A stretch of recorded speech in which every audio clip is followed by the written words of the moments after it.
Hey, good morning, everyone. Got another Cirucci team brief here for you. January 31st, 2020. Got Johnny and George with me this morning. And we'll start it off here, but we're going to cover a variety of topics. But just something interesting just for Roman Catholic intrigue with related to the bread and circuses. I mean, like the bread and circuses historically have their origin in Rome.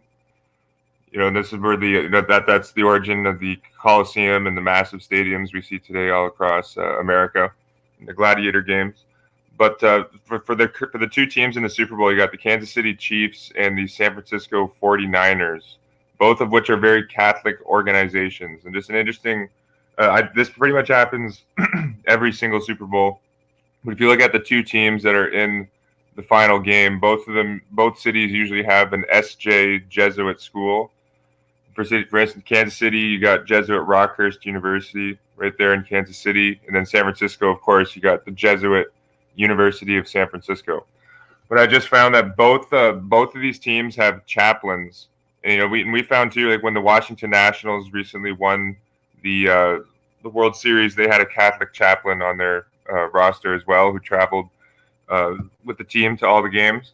But I found here for the Kansas City Chiefs, their chaplain. I'm going to link these in the chat. Their chaplain is also one of the chaplains for the Kansas City Police Department. His name is Chaplain Richard Roca. And he says here, quoting from the Kansas City Police Department website, Father Richard Roca has been KCPD chaplain for over 4 years. He finds it an honor to help serve our men and women to, quote, protect our beloved city of Kansas City, blah, blah, blah. I'll just go down here to the sports section. Chaplain Richard Roca currently serves as pastor of St. Matthew Apostle Catholic Church in Kansas City, and also serves as the Catholic chaplain for the Kansas City Chiefs and the Kansas City Royals. So that's the current. So they got both teams, completely controlled spiritually, if you will. This happens all throughout sports. We've covered, for instance, the story of there was a Catholic priest who would travel with the Louisville basketball team during the scandal when devout Roman Catholic coach Rick Pitino was paying the player, he was paying for sex parties for the players to recruit them into the Louisville program. So the Kansas City chaplain is Chaplain Richard Roca, and for the 49ers, their current chaplain is a, quote, Baptist Protestant, the Reverend Earl Smith, who attended a Catholic high school in Stockton, California, where he says where he learned to, quote, let some things go, Smith said. And this guy's also the chaplain for the Golden State Warriors and the San Francisco 49ers. Hey, Eric, hang on, George. I'm sorry, I didn't step on you. And I didn't mean to lose my patience before the show, but I want a biggest bang for the buck. Even in a casual conversation, George, you're putting out stuff that's great for the show. So real quick, I want to underline how important it is that you have a police chaplain who is a Roman Catholic priest. The levels of corruption, I'll give you an example. Is it, I think it's Anthony Joseph for the first team of Maskell, the serial child rapist, teen rapist, and pimp that was highlighted 50 years after the crimes occurred, of course, for the Rome Flix documentary, The Keepers. Maskell was very well connected, was also a police chaplain, and his own brother was a cop who he invited in to rape the students there at Archbishop Keough in, I think it was Baltimore, Lord Baltimore's capital city of Maryland. So when you have this kind of crossover, it just highlights the level of control and corruption. Wasn't in Buffalo, Eric, where they openly admitted that cops were just looking the other way when they came across a priest who had been accused of raping a child? Openly admitted it. Of course, they admitted they would arrest a Protestant priest if he was caught. Yeah. They would arrest a Muslim cleric, but it was only the Catholic bishops that had an immunity status. Yeah. Yeah, I would say Maskell's a perfect example. Really a perfect example. He had the police this radio dispatch. Like he would ride around in police cars. Like he would go on the ride-alongs with the cops. Like you said, Yeah. chaplain to the Baltimore Police and the Maryland National Guard as well. Like that's and encourage those cops to come in and help themselves to the children that they were raping. Okay, Johnny, if I could just say, I know we covered this material over a year ago. Eric sent out a report from EWTN, the Catholic Network, back in June of 2018. So you're talking a year and a half ago about the Catholic Diocese of Laredo, Texas. And one of the people they interviewed in the interview the report was James Tamayo, the Catholic Bishop of Laredo. And I mentioned this before, but just as a reminder, Laredo is a retired U.S. Air Force chaplain, and he was a major. And I've come across all these chaplains, these prominent Catholic figures, priests, bishops, and so forth, who are chaplains. That's always a double red flag, because you assume, as a chaplain, he would be attending to his parishioners' spiritual needs, performing the mass, hearing confessions, things like that. But you had to wonder, is there something else going on? Yeah, I love that story. I don't know if it's going to be faster for me to look it up and add it to the chat or Eric to do it. That video where some papist propaganda outlet is bragging on that church in Laredo, flaunting the laws and ushering in the illegals. Deeply, deeply upsetting, deeply aggravating. And by the way, it's the reason why the pedophile president will never close the borders. I don't know how many times I said it. I get full credit for saying this. I've said it before that fat turd got in office and through it and up till now, that he will close the borders as quickly as Barack Obama closed Guantanamo Bay. So Eric, I don't know if you have the ability to look it up, or I'll try to look it up and put it in the chat. That Laredo, actually, I think it's on my YouTube channel. I'll scroll through. Good. My feed and we can pull that up. And I would say in terms of the chaplain fifth column, the Catholic chaplain fifth column, I think that's a good term for it. Like it's infiltrated absolutely every single level of the U.S. government. There's a Jesuit chaplain in the House right now overseeing the whole impeachment drama, like circus. Wait a minute. Conroy didn't Paul Ryan fire Conroy? And he turned around and hired him right back. They unfit him. Yeah. Paul Ryan kind of issued like a pathetic apology. Like, oh no, I didn't mean it. I didn't actually mean to do it. No, but absolutely, the chaplains and every single police department has. I'm gonna say every single police department across America, they have chaplains for sure. You can see photos of the chaplains blessing the police cars. For instance, I found I'll even pull this up because it's on topic. I found sources that many police departments across America send their officers to Jesuit retreat houses for quote spiritual exercises. All the police departments have blue masses.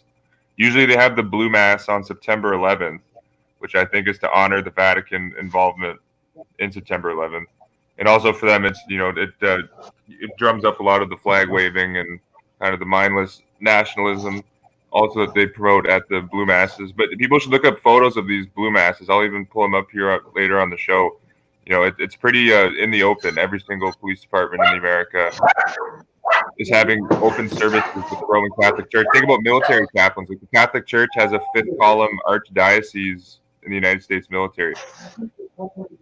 And we see, and I think the bread and circus here just exemplifies how complete this infiltration is. I found this, going back here just to stay on the Super Bowl topic, I found that this Monsignor Peter Armstrong, he died recently in 2009. He was known as the pigskin priest, and he was American Roman Catholic priest incarnated in the Archdiocese of San Francisco.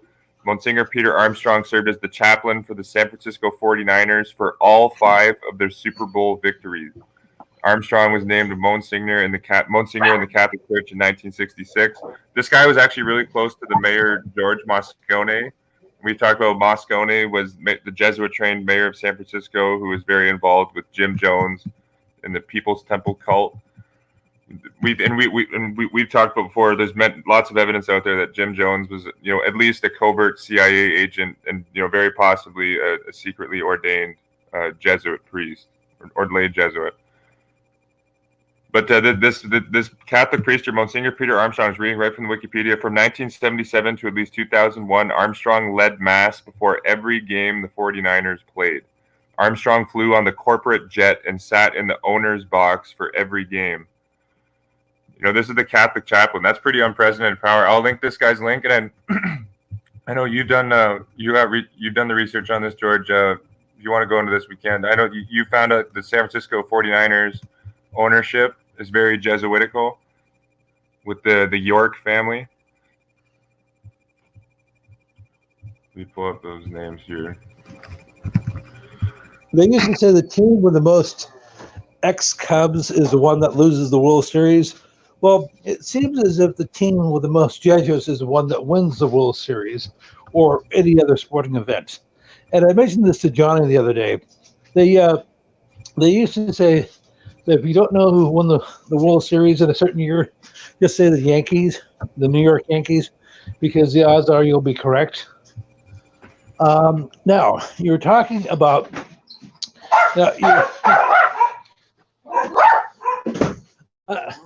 I'm sorry, I told my dogs I'm doing a show right now, but they don't seem to be listening. Okay. Yes. The current owner of the San Francisco 49ers is John York, Dr. John York.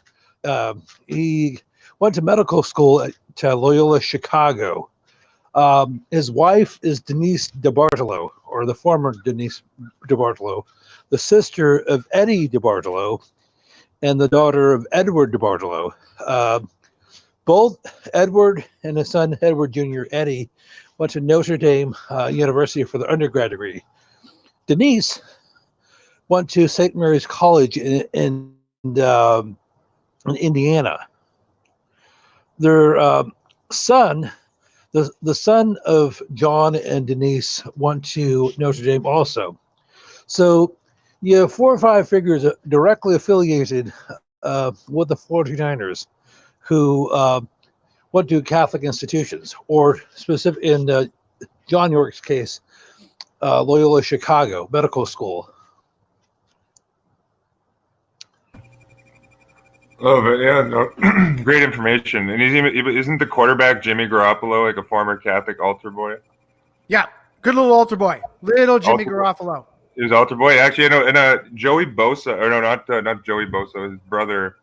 Oh, what's the Nick Bosa, the star defensive end for the 49ers. He's actually a descendant of an Italian Roman Catholic mobster out of Chicago. Oh, what's his do you have that name, George? I'm going to look that up right here. I'm going to confirm that. I don't. It's just like, yeah, I thought I shook the tree hard enough. But it was Tony Accardo. That's who it is. Tony Accardo was the Catholic mob boss who was like an associate with Al Capone back in the Prohibition days in Chicago. And his direct descendant is Nick Bosa, which I just think is interesting. No, I would say just keep going if you want, George. But I would say it's generally the rule of thumb. Like, I don't advise people to bet on sports, but if you are going to bet on sports, bet for the most Roman Catholic team, and that team will usually win. Yes, and most, it's not like I'm saying it's not like a universal thing, but for most of the time, the Roman Catholic teams win. Well, something we've discussed before is George Halas founded the NFL back in the 1920s. Also, probably one of the seminal propaganda pieces for American football was Knute Rockne All-American, which came out in 1940, which introduced, or was, I believe, the first or one of the first roles for young Ronald Reagan.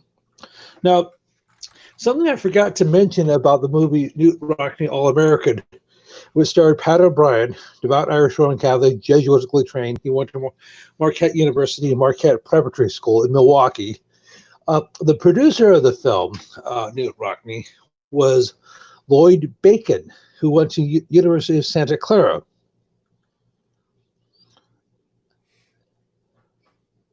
So this is something that has been part of their whole, I guess, mythology from for the gridiron game for basically forever.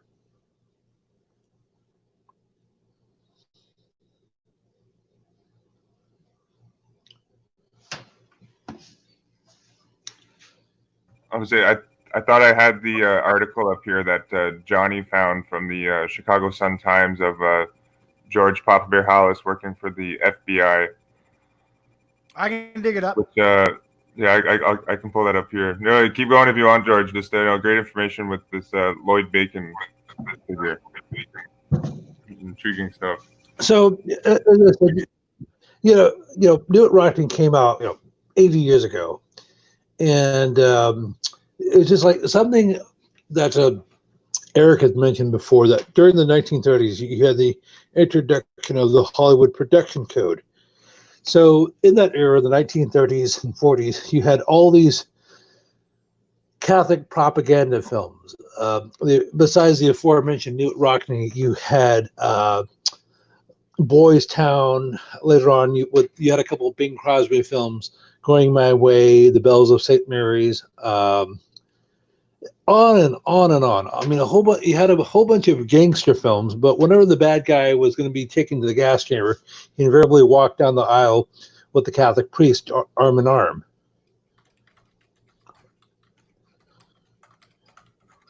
Yeah, and weren't those movies? This is all kind of fits into what I'm sharing in the chat. How I recently interviewed with Richie Allen over there in Manchester, England, and he admitted good-naturedly that I was annoying him by making him question the whole "it's the Jews, it's the Zionists" program, which Europe, Russia, all over there, they have gone in for hook, line, and sinker.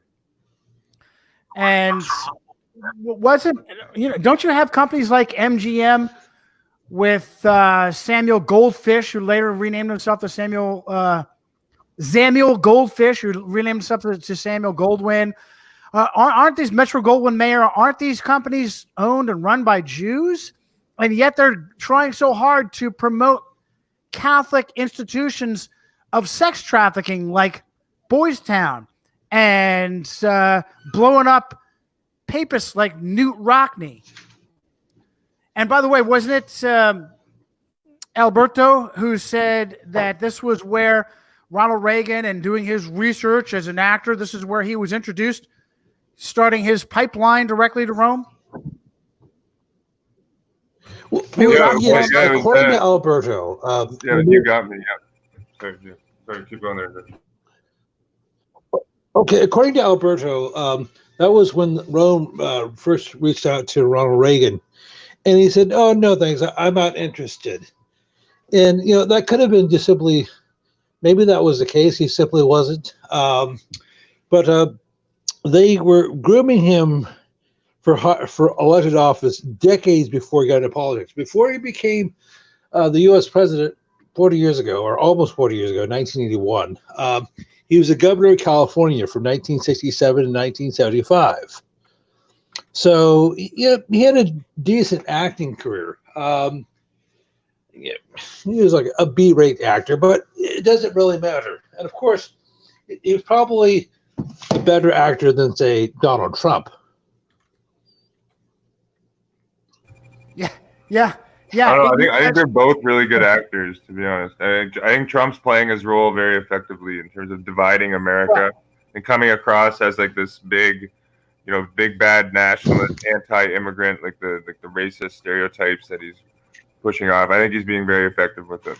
He's extremely effective as being an asshole and a clown. He's extremely effective in being an overacting asshole and a clown. It shocks me. It absolutely shocks me how many people take that asshole seriously. How you can not look at him The picture, the official picture. Eric, pull up some of the official pictures of that idiot with that stupid look that he puts on his face to act serious. This is in the chain of command in military installations. That clown with that stupid look in his face. How do people take him seriously? It's easier to take Barack Obama seriously because at least he acts presidential as long as he's got a teleprompter in front of his face.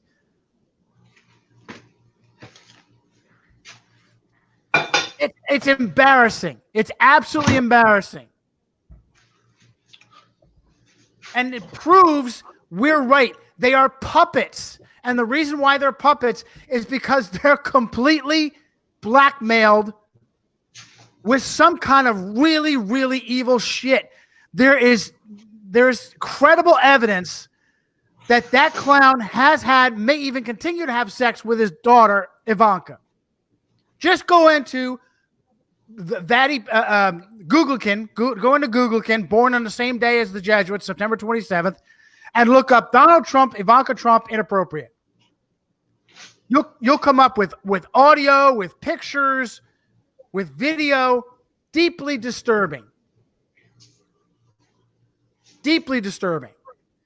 This is the type of individual that will be selected when you get two choices of demon rat or reptilian. It's already set up for you.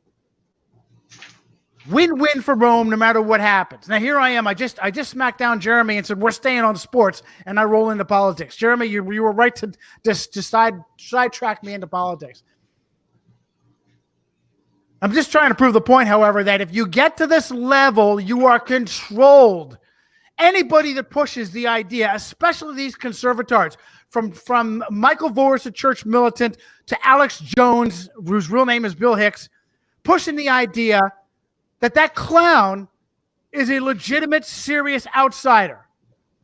This is the root cause of all this impeachment bullshit that they keep pushing day after day after day after day. Meaningless, stupid. Either impeach the clown or get out. Enough already. No, they won't because they're milking it. Because the purpose is he's an absolute fraud that is doing nothing for his constituency. He's not going to close the border. Oh, wait a minute. Go ahead, George. Is there any real politics in serious question? After all, Donald Trump, one of the ways in which he got his name recognized years before he announced his nomination was his affiliation with Vince McMahon. You actually used to play the clip of Trump. It was like 15 years ago, 20 years ago, whatever it was, of Trump, I guess, power driving McMahon. And you hear the announcement, or one of the announcers in the background saying, "Wow, you just witnessed the hostile takeover of Donald Trump." And of course, there's also another video where Trump actually shaves McMahon. Well, George, brilliant, George. That's the segue. That's the segue. That ludicrous spot where he goes on WrestleMania, and that's exactly what they called it. It's all ludicrous, smoke and mirrors. It's all ridiculous. I'm sorry, George. I didn't mean to step on you, but I wanted to underline and highlight what you said. Go ahead. Okay, so then, of course, as I said, the introduction of Ronald Reagan 80 years ago into the film industry was Knute Rockne All-American. And as we're referring to an interview that Alberto did, I'm not sure, I guess in the 80s when he was still alive. And the interviewer was asking him, so when did you reach out to Ronald Reagan? And he said, that film about football. What was it? Oh, do you mean Knute Rockne All-American? Yes. They had actually sent a couple of priests out to talk to young Ronald Reagan. He said, hey, Ronnie, would you be interested in him getting into politics? Well, they didn't quite put it that way. He said, well, it's not really my thing. And that could have been an honest response on his part, because he was working on developing his acting career. Now, as I said, just as a reference, Ronald Reagan's dates were 1911 to 2004. And as I said a few minutes ago, he became governor. He was governor of California from 67 to 75. Well, he married his second wife, Nancy Davis, in 1952. By the way, his first wife, Jane Wyman, he was married to her from 1940 to 1950-ish. And after she got divorced, I'm not sure if she remarried, but as an unmarried woman, she actually became a Dominican nun. So anyhow, wait, Jane Wyman. Wait, give me that again. Did Jane Wyman? Yes, the actress. She was probably, I best remember her from, there's some stupid soap opera back in the 1980s called, took place around fairly close where I live. I'll have to go look up the name. But after she retired from acting, she actually became a Dominican nun. Wow, how do I not remember? I'm sure. As a matter of fact, I do vaguely recall you mentioning that previously, but man, it just seems so much more significant to me now. Well, okay, let's just talk about the Roman roots. The Roman roots of Ronnie. I was saying, I'm gonna just while you're talking, George, I'm gonna pull up the screen share on my YouTube of all the videos I have of Reagan speaking to the Knights of Columbus that I've collected. I have 5 of them. And like I know we've mentioned it before, but you can hear from these videos from Reagan's own voice where he's like, "My father was a Knight of Columbus and a proud one." And he mentions that his brother Neil Reagan was a Knight too. I'll pull that up here. Okay, so yes, as Eric said, Jack Reagan and Neil were both Knights of Columbus. Ronald Reagan was baptized Roman Catholic. His mom, Nellie, was Churches of Christ or Disciples of Christ, one of those Protestant churches. So he was raised in a mixed household. So as I said, Jane Wyman, his first wife, ended up becoming a Catholic and a Catholic nun, Dominican. Ronald Reagan sent one of his sons, Michael, to Loyola High School in Los Angeles. Anyhow, if you look at Reagan's administration, almost all of his cabinet members were Roman Catholic. William Casey, Richard Allen, William Clark, Laura Ingram, Pat Buchanan was on his staff. Actually, you can see in one of these videos, George, you can see Pat Buchanan actually in the White House with the Knights of Columbus when they're having a meeting with Ronald Reagan. Okay. And I'm just really quickly, I just had a light bulb go up. The current Supreme Knight of the Knights of Columbus, Carl Anderson, who was trained by Jesuits at Seattle University, he was actually like one of Reagan's White House political advisors back in the 80s. Which is, I think, is pretty profound. Okay, keep going there, George. Yeah, and by the way, those blue masses you were talking about, Eric, those are sponsored by the Knights of Columbus, aren't they? Yeah, they usually are, and that's another thing too. The Knights of Columbus, they put on the blue masses, and the Knights of Columbus usually honor every single local police department in America and Canada. It's pretty profound. Like for instance, the Carl Anderson we just mentioned, this current Supreme Knight of the Knights of Columbus, Jesuit trained, who was Reagan's White House advisor. The Chicago Police Department gave him a personal CPD uniform that he keeps framed in his office, for instance. And I have a whole. I did a video that's probably, I think it's almost like an hour and a half long, where I just went on 3 pages of Google. I typed in Knights of Columbus Honor Police, and I think I showed 40 or 50 different stories covering various police departments across America. Those are the clutches. Those are the clutches. This contributes to how it is a priest rapes a child and gets off and doesn't get arrested. This is part of the process of corruption. Isn't Michael Reagan Catholic? Because I know he said at some point that he was abused. He was sexually abused. So that fits right in there. And real quick, let me give a recap. We did this. George and I weren't able to grab Eric when we talked about Kobe Bryant. This is fascinating. Hawkeye found that Kobe Bryant shares a birthday with River Phoenix, August 23rd. Isn't that creepy? It was also go ahead, George. It's also Monica Lewinsky's birthday. Are you kidding? That is crazy. This is where the cabal comes in. Kabbalism comes in.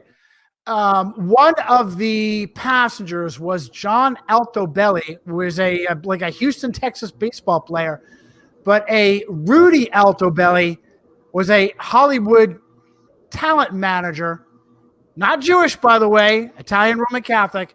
It was his house that the Manson family murdered Sharon Tate and several other people at. By the way, Johnny, I think there's definitely I'm saying there's something going deeper with the Kobe story.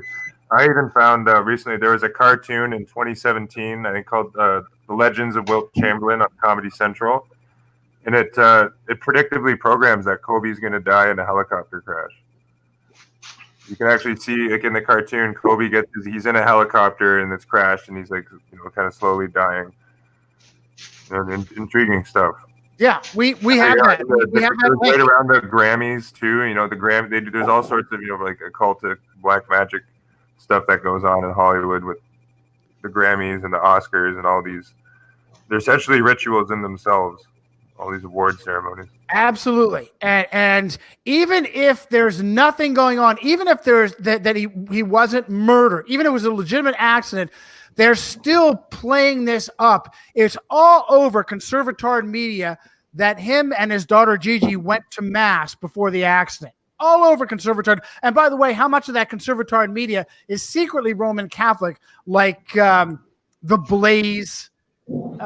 What's the name of the Catholic Mormon who started it? Glenn Beck. Glenn Beck's The Blaze, owned by secret Roman Catholics, like LifeSite News, Fox News, all of these conservatards, because they are critical. Michael Voris, they're all critical because people with right-minded values are far more dangerous. It's the clowns on the left, the idiots on the left that are no problem. They're already enslaved.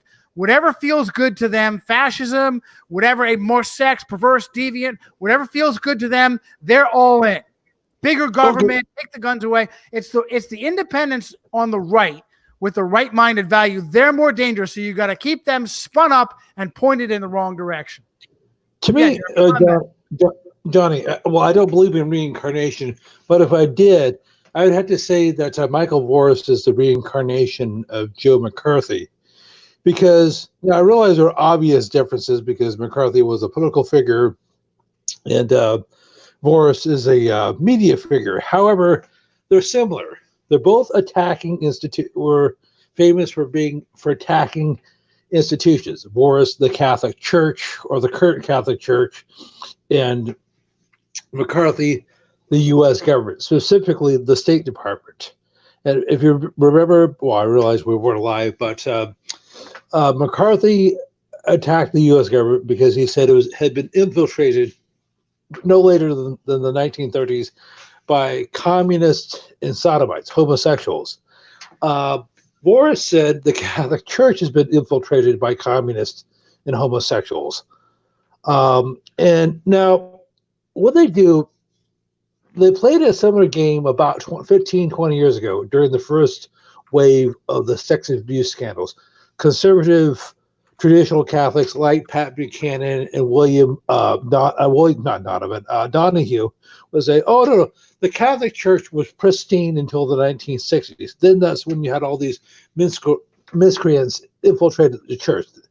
The Freemasons, the communists, the homosexuals, they took over the church and the orders, particularly the Jesuits. But if we can just go back to the pre-1960s, pre-Vatican II church, everything would be swell again. So then they decided to try out Michael Voris, and they play a similar game. Oh, no, the church wasn't infiltrated in the 1960s. She was infiltrated about 100 years ago during after the Bolshevik Revolution. So it seems that every decade or so, they modify their tactics. Probably in the year 2030 or so, they'll say, oh, no, the Catholic Church was infiltrated in the 19th century or something like that. Then they'll come out and say, oh, no, the Catholic Church was infiltrated in the 18th century. Hey, George, let's add Malachi Martin to that agenda with his book, The Jesuits, and his take. The former Jesuit who remained a Roman Catholic priest, Malachi Martin. He went through that same bullshit, George, put out his book, The Jesuits, and said, boy, we were all great people, great religion, great order until the 60s. And gosh darn it, those Jesuits all turned communist. Now they're running guns and causing revolutions. So yeah, they're as evil as you thought they were. Now they are. But man, if we could just get to before this, we'd all be okay. Well, yes. So, as I said, I would say that Boris is similar to McCarthy. So, McCarthy revealed a great deal of truth. He said, yes, there are communists in the U.S. government, particularly the State Department. That is a fact. So I guess this would be a case of, with McCarthy, it was a controlled burn.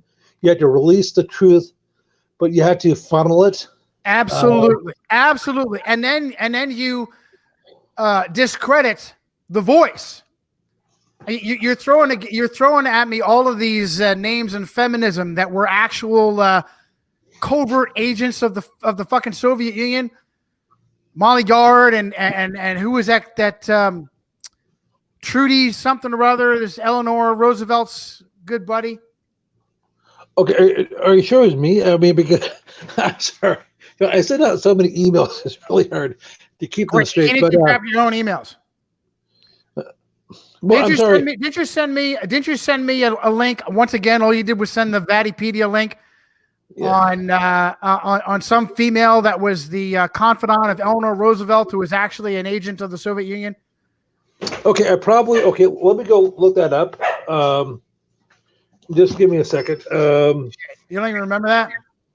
Well, yes, I do. It's just like I need to hire a new personal secretary. You do. Yeah, good job, Joe. Gloria Steinem was got a paycheck from the CIA. Why would the CIA have a vested interest in racial division, in gender division? Why would the CIA actually be paying, using your tax money to foment racial division or gender division? Well, I'd say it's because the Jesuits, their favorite mottos is divide and conquer, and the CIA at this, well, really from the beginning. But as E. Howard Hunt said, we've always said that in an admiring way that the Jesuits form the greatest intelligence service in the world. E. Howard Hunt, a CIA agent, by saying we've always said that that's plural, representing the CIA has always said that the Jesuits form the greatest intelligence agents, like the greatest intelligence service in the world, and the CIA is just a conduit of the Jesuits. And the Jesuits, his good friend William F. Buckley brought him into the Catholic communion and helped him to convert. Yeah, Buckley, he was plugged in. A Knight of Malta, skull and bonesman, trained by the Jesuits. Buckley was a man of power while he was, still kicking. He founded the National Review, which is today one of the biggest fake right wing. He was part of that. He was part of that spin distraction on the right. Communism. It's the only thing that Reagan is lifted up as this great patriot force. How he fought the Soviet Union and brought down the wall. He increased gun control. He increased illegal immigrants. He increased taxes. He increased government. But by golly, he got that Soviet Union. Well, and of course, but getting back to what I was saying regarding Michael Boris, I know you're talking about Eleanor Roosevelt's girlfriend. I had to go look that up. Could I just finish the point? So I think Boris has been lifted because he's playing a Joe McCarthy role. Yes, he's revealing a bunch of truth, things that are correct, things that have been going on for decades, generations, about all the corruption in the Catholic Church, among its prelacy, among his priesthood. But what he does not say, when he talks about Freemasons, he's done that in past videos, or communism, he does not say it was his church, specifically the Jesuits, that created those entities. Trude Lash. Yes, thank you. I had to. I'm sorry. I'm looking at all sorts of devices. It's hard to keep things straight. Thank you. So Yeah, I didn't mean to throw you off, but you need to come into the 21st century with your technology. You have a lot of fans that want you to upgrade your audio, get an external mic. okay, wait a second. In the 21st century, I still haven't even entered into the 20th century. That's true. You haven't. That's okay. We love you as you are. Okay, so anyhow, so as I was saying, so as I said, Michael Boris, I guess they decided to prop him up. The machine decided to prop him up, as you said before, controlled opposition. And they said, yeah, because of people like you, like us, it's really hard to keep a lid on this. So what we'll do is we'll partially release the lid. We'll let some stuff come out to placate the masses, to keep the conservative traditional Catholics on the reservation. Yeah, absolutely. It's critical. It's a critical, and I'm telling you, man, the more I get cynical towards Michael Voris, the biggest concern I have about that guy is, are you a knowing agent of disinformation? Do you know that you're pushing a false agenda? Conservative Catholics will never, ever, ever have a voice. Never. And what Voris does is he keeps them on the plantation. The question is, does Voris know that's what he's doing? Well, I would say definitely. I'd say Michael Voris would be aware of like the Catholic Church's involvement in the Ustashi genocide, for instance, in Croatia in the 1940s, and he never brings up all these barbarities that the Catholic Church has been involved in. Like, he does do some good work on the sex abuse church, but like we were just saying earlier, I think that he's releasing enough to give himself credibility without actually exposing the real movers and shakers. Like you don't see Boris, exposing the bishops' roles in the Rwandan genocide, for instance, their involvement in Nazi Germany. He doesn't go into the history of the Inquisitions and the rackets of the indulgences, the whole fraud of the fraud of the donation of Constantine. He has to be aware of the fraud of the false or the pseudo decretals of Isidore, the apostolic constitutions. Yes, I would say that Boris, because he's not an idiot, that's for sure. So I'd say I personally think he's aware of the true nature of the Roman Catholic Church, that it's been from day one a political, worldly organization to amass power. There's nothing spiritual about it. And I would say also like his comments against the Protestants when he kind of cheered on when John Paul Stevens, the last Protestant Chief Justice on the Supreme Court, passed away. Boris kind of like, it was kind of subtly, but he cheered on his channel. He's like, it's great to see that there's no longer any putative Protestant on the Supreme Court. Yeah. Meanwhile, no one's asking the question: is six Catholics and 3 Jews? Is that representative of American demography? Is that demographic accurate for America? That the most tyrannical body in government, the most out of control, out of touch with the completely insulated from any control of the citizenry, is the Supreme Court. And is that what we want for a tyrannical body that's out of control? 6 Catholics. All right, now what? Five Catholics and 1 Jesuit-trained Episcopal and 3 far-left Jews. So you could say there's a 5.5 Catholics on the Supreme Court. Okay, so or something I mentioned before, all the governors and states that border Mexico, California with Gavin Newsom, Doug Ducey in Arizona, Michelle Gresham in New Mexico, and Greg Abbott are all Roman Catholic. Also, all the governors in California in the 21st century have been Roman Catholic. Gray Davis, 1999, 2003. Arnold Schwarzenegger, 2003 to 2011. Jerry Brown, his second stint, his first one being 75 to 83. And as I said, Gavin Newsom. Not just Catholic, but Jerry Brown a Jesuit seminarian from a family of governors. Daddy was a governor too. Yes, and his sister Kathleen ran for the governorship in '94. She lost. So Rome has openly run the state the entire openly the entire 21st century. And that's definitive proof that it's Rome that's behind the sanctuary city agenda.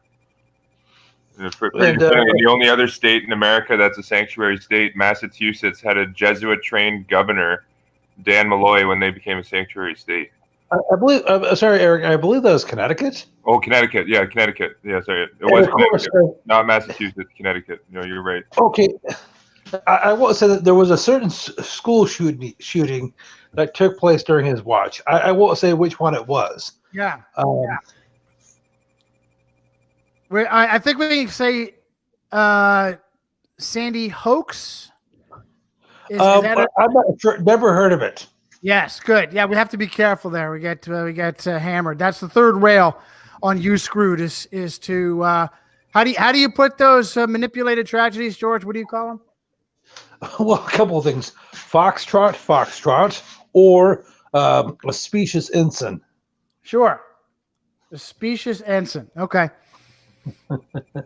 Well, a species is something that appears to be true, but is not. Yes, we're tracking. And ensign is a flag. Yes, but most people probably don't know that. But anyhow, you're talking about the Super Bowl, which is going to be, or we were talking about that roughly an hour ago, which is going to be taking place this Sunday. Oh yeah, for the late Jesuit Vince Lombardi Trophy, the Knight of Malta, Knight of Fourth Degree, Knight of Columbus, Catholic seminarian, Jesuit trained Vince Lombardi. Okay, I know that'd be for more newer listeners. We've mentioned how Vince Lombardi is like the Roman Catholic anchor of American football, but that is what like the Super Bowl trophy. People aren't aware it's the Vince Lombardi Trophy. That's the title of the trophy. Vince Lombardi is the face of American football. Vince Lombardi, but phenomenal points, Eric, that I continue to bring back up again to underline for you. It's really Lombardi Hallis, two devout Roman Catholics that are the foundation of American football. And Tim wrote in to let us know that the new head coach of his words, the Cleveland Clowns, Kevin Stefanski, went to Jesuit St. Joseph's Prep and then played football for the University of Pennsylvania. So thankful to our incognito Roman Catholic priest friend, Veritas Aquitas on Reddit, for putting us on to the secular University of Pennsylvania, the private University of Pennsylvania, actually being run by the Jesuits. So we'll go ahead and add Kevin Stefanski to the interesting list of alumni there that includes Elon Musk, who isn't even a real person, Jeffrey Reinke, CFR Chief of Staff, Georgetown, Timothy Reingold, CEO of Defense Solutions, William J. Brennan, papist founder of the Anchor Baby outrage on the Supreme Court, Bob Castellini, Cincinnati Reds owner, Edwin Fulner, heritage. John, didn't mean to interrupt. Castellani also has a degree from Jesuit Georgetown, in addition to the University of Pennsylvania. Good for you. Cincinnati Reds owner, part of the Bread and Circuses. Frank Farley, Atlantic City mafioso. Oh, yeah, he also went to Jesuit Georgetown, we found. Yeah, good for you. Great memory. I have to read it off my list. Georgetown Law and U of PA. And, of course, the great Noam Chomsky. Got all of his degrees. Ding, ding, ding, ding, ding. Time out. You know, Noam Chomsky, if people aren't aware, he's got Jesuit honorary degrees. A very covertly hidden secret from Noam Chomsky. Okay, but by the way, can I just share something? Noam Chomsky is going to be my neck of the woods, in March. I believe March the 23rd, I think. He's going to be speaking at my alma mater, What's the Matter You, aka Sonoma State. He's going to be talking about something. So as you said, yes, Noam Chomsky has a honor degree from Georgetown and Loyola Chicago. Also, Angela Davis is going to be speaking at Sonoma State in March. I don't recall the date, and I like to go to both to hear them both, if possible. And so, anyhow, they're breaking out the old relics from the 1960s to bring to this campus. Who are we talking about again? Okay, at my local campus in March, Angela Davis and Noam Chomsky are going to be speaking there. Oh, perfect. Sonoma State. So I'd like to go hear them. So, quick question. I mean, not to. No, I'm saying you should ask Noam Chomsky about why Pat Tillman died so quickly after going to see him. I know that's a personal question. You probably wouldn't want to answer it, but maybe ask him why he says the Roman Catholic Pol Pot genocide over in Cambodia didn't really happen. I was saying if I had the chance to press Chomsky, I would, call him out on being a fraud for the Jesuits, or a shill, a pseudo intellectual shill. And like I said, I posit with him that it was Jesuits who actually, because the Jesuits are the masters of linguistics, and Chomsky was in his young 20s when he supposedly came up with all these groundbreaking revolutionary theories. And I think I have no proof, but I think just like an intuitional hunch. No, spot on. I think the Jesuits actually spoon-fed him all this linguistic stuff because we found that you put it in your article, Johnny. Like Chomsky was living with the Jesuits down like Nicaragua while he was in his 20s. Absolutely.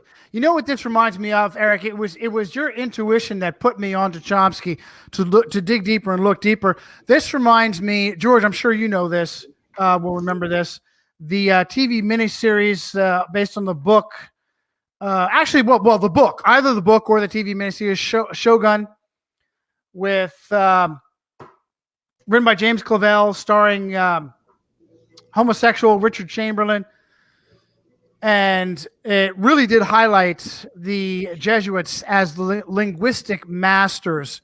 There was in the book and miniseries, there was a highly prized the dictionary. Was it Latin to Japanese or English to Japanese? I don't recall, but there was a Japanese dictionary that was critical to the advancement of Blackthorn, and they were able to blackmail. They were able to use Lord Toranaga to force the Jesuits to give it up.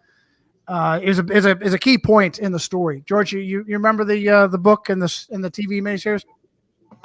I'm only vaguely familiar with it. I've only watched.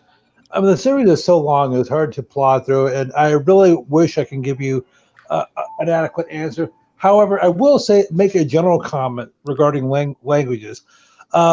They are the masters. The Jesuits, are the masters of language, as Eric just said. It is. You could very well come across a priest who knows at least 10 different languages besides his native one. And of course, above and beyond Latin, Greek, Hebrew. So he may very well know like 15, 20 different languages. So if you have 10 Jesuits, they can know over 100 between them.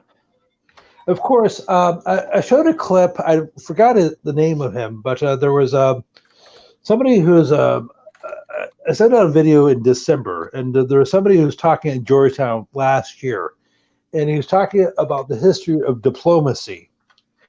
I really wish I knew his name. And according to the speaker, who's from South America, you could say the Jesuits invented modern diplomacy. They had their hand in almost every major treaty in the last 500 years, since the time of the Reformation. And now oftentimes these treaties have been written in French, but sometimes that's not the case, such as if you're talking about with Japan or China or whatever the case. So there's a strong nexus between languages and diplomacy, because you have to communicate with the people whom you're going to enslave or have do your killing for you. Well, I'd say, the Jesuits were one of the first international empires just in terms of their missionaries traveling all over the world. Like the Jesuits were some of the first individuals to come into the land that is now known today as Canada. For instance, the Jesuits arrived shortly after the French Roman Catholic Jacques Cartier. For instance, like the Jesuits were some of the first Europeans to go into China, to India, they're all over the world, the African continent. It's kind of you kind of got to give credit to them because the Jesuit, these guys, they're evil and diabolical, but they're very intelligent and They're extremely good. Yes, they have willpower. All the Jesuits think on the same page too, and they're a very cohesive unit. And they would go out to all these foreign lands and take the time to learn the languages. Extremely good at infiltration. Extremely good at infiltration. In fact, their success in China brought about the Chinese rights controversy. They were so good at infiltrating China. The Chinese emperor asked them to write the calendar for them and to interpret the stars that give them their reality. And so the other orders complained to the Pope. And you've got guys like Matteo Ricci that basically became the foundation of Catholicism in China and eventually China itself. And of course, not only China, but the Far East, what we now call, what French Indochina, what we now call Vietnam, Cambodia, places like that, Japan, obviously.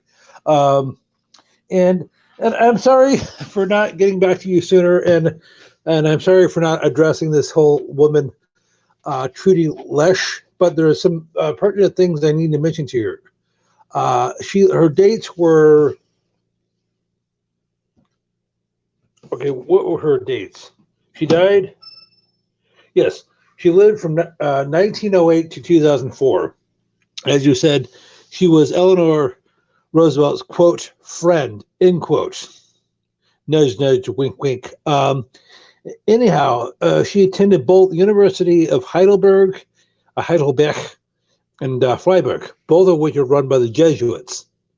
So that's basically all you need to know about her.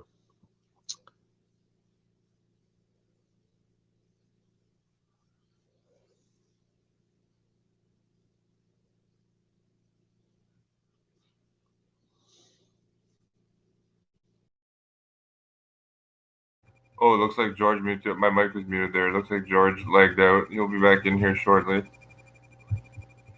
Jose, do you have anything particular you want to bring up, Johnny? It looks like George is coming back. Hey, George. Yes. I was saying, keep going though. You lagged out a bit there. Oh, I'm sorry. Okay. Trudy Lesh lived from 1908 to 2004. She attended both University of Freiburg and Heidelberg, both of which are run by the Jesuits. And she was Eleanor, Rigby, Roosevelt's, quote, friend, end quote. Well, that's very interesting because, I'm sure this was in John Cooney's book, The American Pope, Aver Manhattan covered this. Eleanor Roosevelt had that big public feud with Cardinal Spellman. I should say here that back in, this was, I can't forget the exact year. I think it was 36 or 37. But there was actually a pretty big public feud between Cardinal Spellman and Eleanor Roosevelt. And Spellman kind of went on this big tirade and kind of shamed Eleanor Roosevelt because Eleanor Roosevelt was saying that the Catholic Church doesn't, or Catholic countries don't always, freedom doesn't always coexist in Catholic countries. She made some comments along the lines like that, and Spellman's like, "Oh, this is religious bigotry. This is blasphemous that the president's wife could be saying this about the Holy Church." All that's in John Cooney's book, and just interesting. It's really interesting that her possible lesbian lover was educated by Jesuits. I just know too that even Avro Manhattan, I think this is even in his book Catholic Imperialism and World Freedom. He even writes that he showed a copy of his book Catholic Imperialism and World Freedom to Eleanor Roosevelt. For instance, and they could kind of make a correspondence. So it's interesting. And she had that little feud with Cardinal Spellman. Ultimately, you could say that was maybe smoke and mirrors and controlled opposition as well. So Gertrude Lash was an agent of the Soviet Union, right? Yes. Yeah. So these are the truths. These are the truths that fed into the brilliant tactic.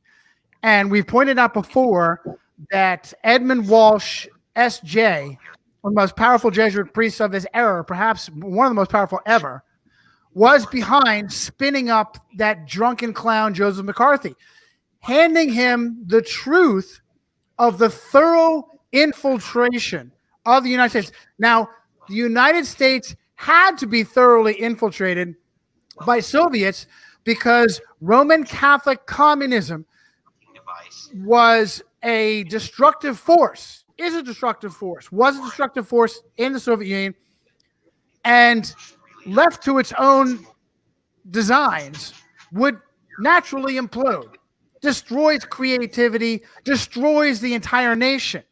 So in order to feed the Soviet Union, as they are continuing to feed communist China to this day, to make sure that the friction and the threat stays and continues, they thoroughly infiltrate the United States government with Soviet agents like parasites to keep them hanging on and keep them viable as a threat. And this becomes so outrageously overwhelming. Every time you turn around, you got a freaking Soviet agent up your ass.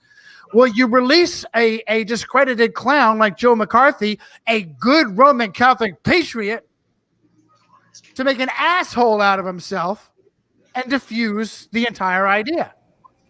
Absolutely, honestly, let alone that like, while all this hysteria is going on, like the 10 planks of the Communist Manifesto have been like slowly implemented into the U.S. like one by one. Yep. And of course, actually, you can there's lots of information people can read. Like every single plank of the Communist Manifesto has been implemented into the U.S. Like a progressive income tax, a centralized bank, all zoning laws, government eminent domain laws. It's all there, laid out. So it's that definitely there was something, and even I think it was Emmanuel Josephson. I don't know how, because Josephson is an interesting character because I found out he was actually maintaining a line of communication with the FBI. But he said McCarthy ran into trouble when he started getting into the Rockefeller connections to the Soviet Union. And of course, if I could just add a couple of things, I may have mentioned this before, but McCarthy they call him Tailgutter Joe because he was allegedly a gunner on I forgot what plane it was. Whether that was the case, I'm not sure. But before he got involved in aircraft, he was with the U.S. Office of Naval Intelligence. Just to, as a side note. Also, Walsh's full name, Edmund A. Walsh, was Edmund Aloysius Walsh.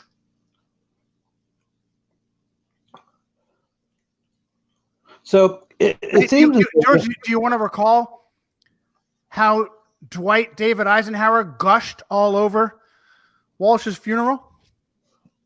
Oh, you're talking about when Walsh died in 1956? He, I believe, he said, Father Ed was, a great guy or something along those lines.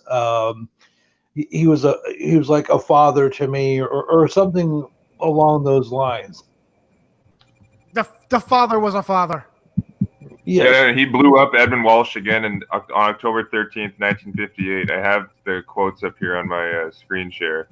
And I'll pull up the photo of Eisenhower. They made a bust. This is when they built the new building at the Edmund Walsh School of Foreign Service, and they put a big plaque of Edmund Walsh in one of the main halls.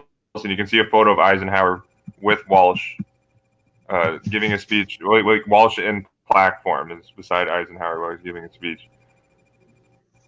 There's a lot of stuff. Here's going back to this. Sorry to say, I just wanted to mention this quick. Going back to the Super Bowl, Eisenhower mentions here in this speech at Georgetown that he coached a football team against Georgetown, and that's the St. Mary's Catholic College that we've mentioned on the previous broadcast. Sorry, what were you saying there, Johnny?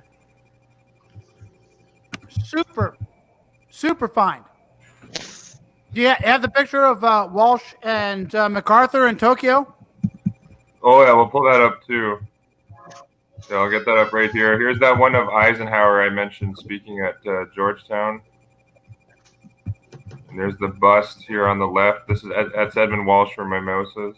I can't believe that Eisenhower actually made a point of talking about how he was coaching. Now, I'm sure you didn't mention the team, how he was coaching a Catholic team against Jesuit Georgetown. Great find. Yeah, it's crazy. And it just, I uploaded this letter, this letter to the internet. Just Eisenhower, this Herbert C. Holdridge, the patriotic general we found. He was actually briefing Eisenhower, this whole time, like about the threat of the Jesuits. He wrote, like, I found 2 separate times Holdridge wrote to Eisenhower. Like, the latest letter I found was from 1959. I'll link it in the chat. Here's the photo here of Edmund Walsh with General Douglas MacArthur. But I found General Herbert C. Holdridge wrote to Eisenhower on numerous times, warning him of the threat the Jesuits posed. Right in around the same time, he was sucking up to Edmund Walsh, as we've just been saying. Shows you how much of a puppet Eisenhower was. Yeah, this is really like an all-telling photo here, for sure.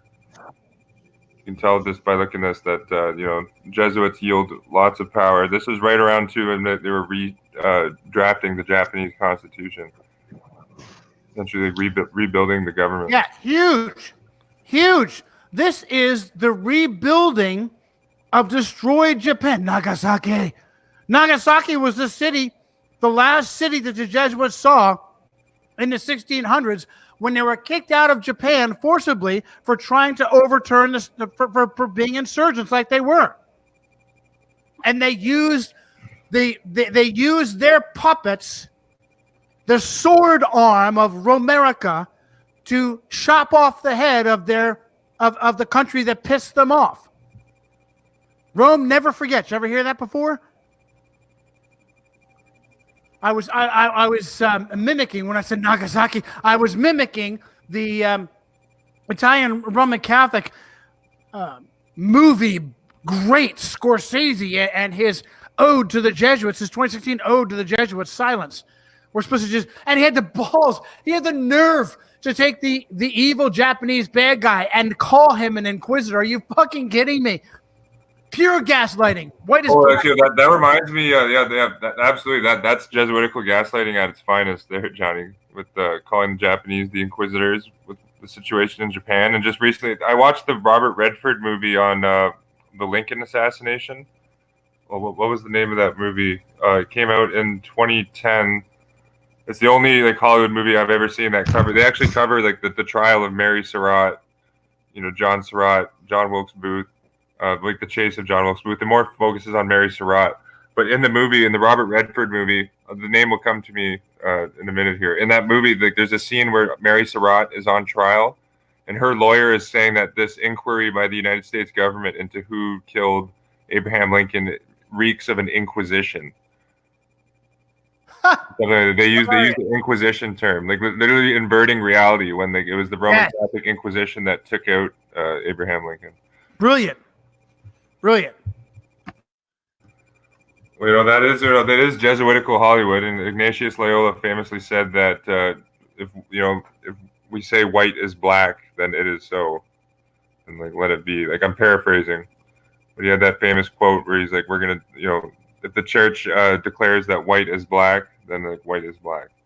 Yeah. Speaking of which, the guys in the chat, Joe and Zip and William and Jeremy, all talking about the how we now have a white pope next to our black pope. Man, I'm telling you, Doc was spot on when he found this months ago. Doc pegged this. Why would you put the Jesuits front and center in the spotlight?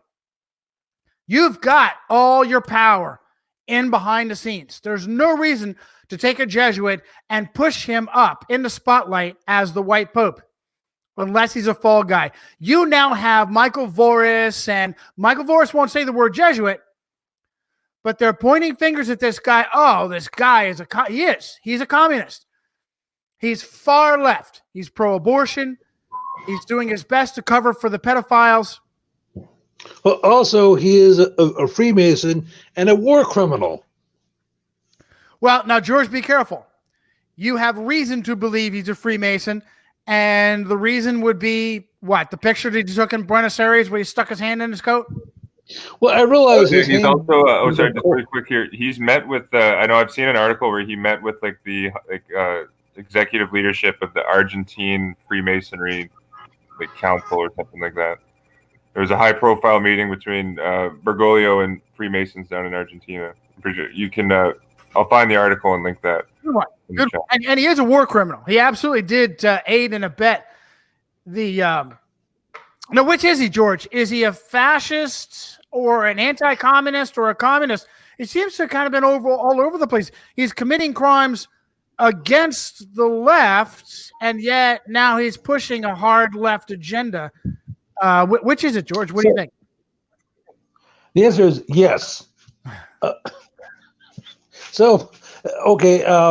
Okay, and I've said this before. If you look at other political figures, Franklin Delano Roosevelt in the 30s and 40s, and Lyndon Baines Johnson in the 1960s, when it came to domestic policies, they were complete left-wingers. They were communist socialists. However, when it came to foreign policy, they were complete fascists.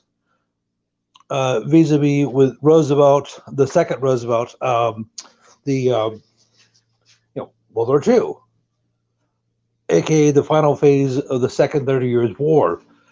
With the second President Johnson, Vietnam, but not just Vietnam, but you're talking the Dominican Republic in 1965. So when it came at home, when it came to domestic policies, they were hardcore leftists. When it came to foreign policies, they were complete thugs.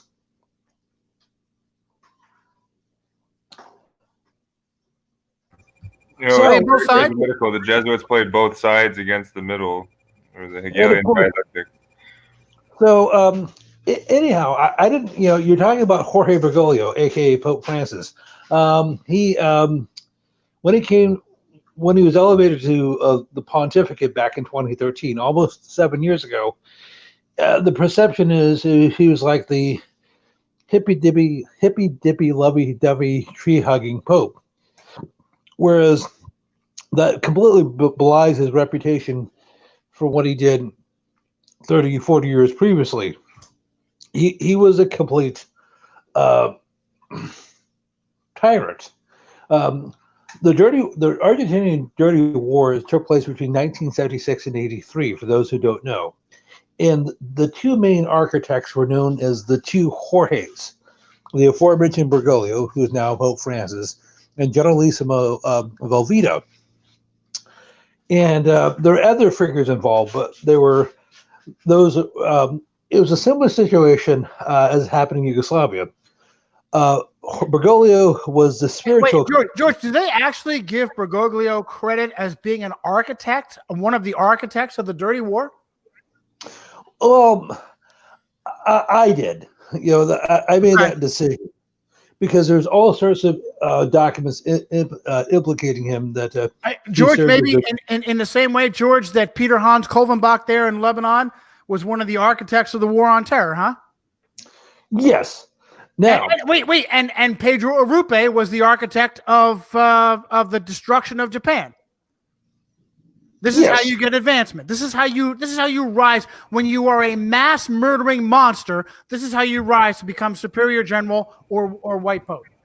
Well, I understand with Francis. I also wonder too if the Jesuits are feeling a point now of just confidence, and they're at a level of comfortability where they feel like the masses are so kind of out of it and dumbed down and distracted with everything that's going on in their daily existences, and that no one really knows anything about the Jesuits, in terms of their geopolitical intrigues, that they may feel now that they're at a point where they can just openly comfortably come out right into the open with no consequences. Because lots has changed since the 1800s. The average man and woman on the street, back in the day, knew who a Jesuit was. Genuinely. They knew the nefarious, political intentions of the Jesuit order. In a lot of cases. And I'll tell you, Eric, definitely the fall guy aspect that I'm leaning towards more that is more plausible, but it's also plausible too that they're just so confident in the power that they have right now that they're just saying, F it, we're just going to come right out into the open. Or this. It's also possible that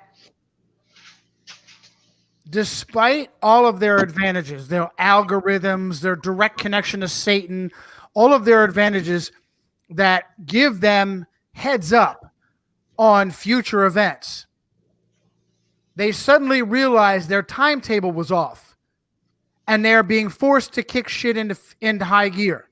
They're being forced to take risks by jamming a Jesuit in as white pope so they have the extra level of control and organization. That's also possible. Well, you see, Johnny, Bergoglio is the first open Jesuitical white pope. How many secret Jesuits have they had as white pope? Now, this is something we've discussed before. You have a number of Catholic clerics, churchmen, who technically speaking are not or were not Jesuits. For example, Spellman, he got his undergrad degree at Fordham. You had Aloysius Stefanik. He got one of his degrees at St. Gregory's Pontifical Academy in Rome. There again, he technically speaking was not a Jesuit. But it seems as if for the last several hundred years, even though you may not be a Jesuit yourself, you had to have some sort of affiliation with them, largely through schooling. Well, absolutely. I'd say every single white pope since at least, probably even before then, but I'd say at least 1800 has had Jesuit confessors. Definitely goes before that. Mm-hmm. Like with the restoration of the Jesuits in 1814, you can say from then on, every single white pope, if not a secret Jesuit himself, is being counseled and mentored by Jesuits, and is probably having his encyclicals and his syllabuses written by the Jesuits also. And I would just say one pope, I think I remember reading this, and I read a bit of this is Pope Leo XIII's official biography. Forget the author, is very Catholic author written back in the 1890s. But in that book, it was mentioned that Pope Leo XIII was educated by Jesuits his entire childhood. I think he even spent some time with the Jesuits in Stonyhurst. So he's an example of a Pope like Leo XIII. He's been brought up and educated by Jesuits for 15 years, but he's not an official SJ priest. All right, there's confusion in the chat. Mark said specious ensign, and William wants to know, Mark, what the fuck is a specious ensign? I just plugged that into Google and it's not coming up with anything. George, will you please explain a specious ensign? Well, I made it up. Okay, specious means false. Something that appears to be true but is not. So an ensign is a flag. I just coined that expression. Yeah, guys, it's a joke. It's a joke, guys. It's a joke between George and I on how the boy buggering Catholic scum who own Googlican, who took over YouScrewed, and who have a fascist, iron-fisted grip on information, on free information, so that if you talk about a tragedy being engineered by a cabal of government and media and military and intelligence, and you use the term foxtrot stands for, well, so George came up with specious ensign as code for the words that will get us banned from YouScrewed. All right, so I just wanted to clear that up because it's critical. A foxtrot is a top play in the Jesuit handbook. If you question a tragedy, number one, you're on the road to being awake. Number two, the follow-on question, if you don't believe the official story of any mass tragedy, if you start to question the official story of the mass tragedy, then you also start to suspect the government and media are involved in putting forth this mass tragedy. The next question is, why would the government and the media together be colluding to bamboozle the citizenry about a tragedy, the effects of which can only be incredibly poisonous and tyrannical. Gun confiscation, the increase of the police state, the gunning up of cops, turning them into soldiers. Cal's got it. Zip's got it. Why would the government and media be working together for such an agenda that is overtly destructive and poisonous against the citizenry? The answer is that we give that no one else gives. The government and the media are controlled by a foreign malignant entity, Rome. This is why when you come here to Eric's channel, my channel, you get information you won't get anywhere else. Jump in, guys. Okay, so anyhow, so I think you mentioned the shooting at Sierra Hotel back in 2012. I won't mention the name. And one of the purposes of Alex Jones, aka Bill Hicks, is to help.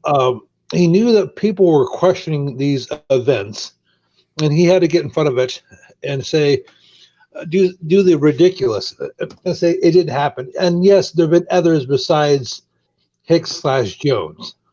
Now, granted, Hicks made a name for himself about 20 years ago when he supposedly did a documentary exposing Bohemian Grove, which is in my backyard, roughly 30 miles or 50 kilometers from where I live. George, can I jump in real quick? George, can I jump in real quick?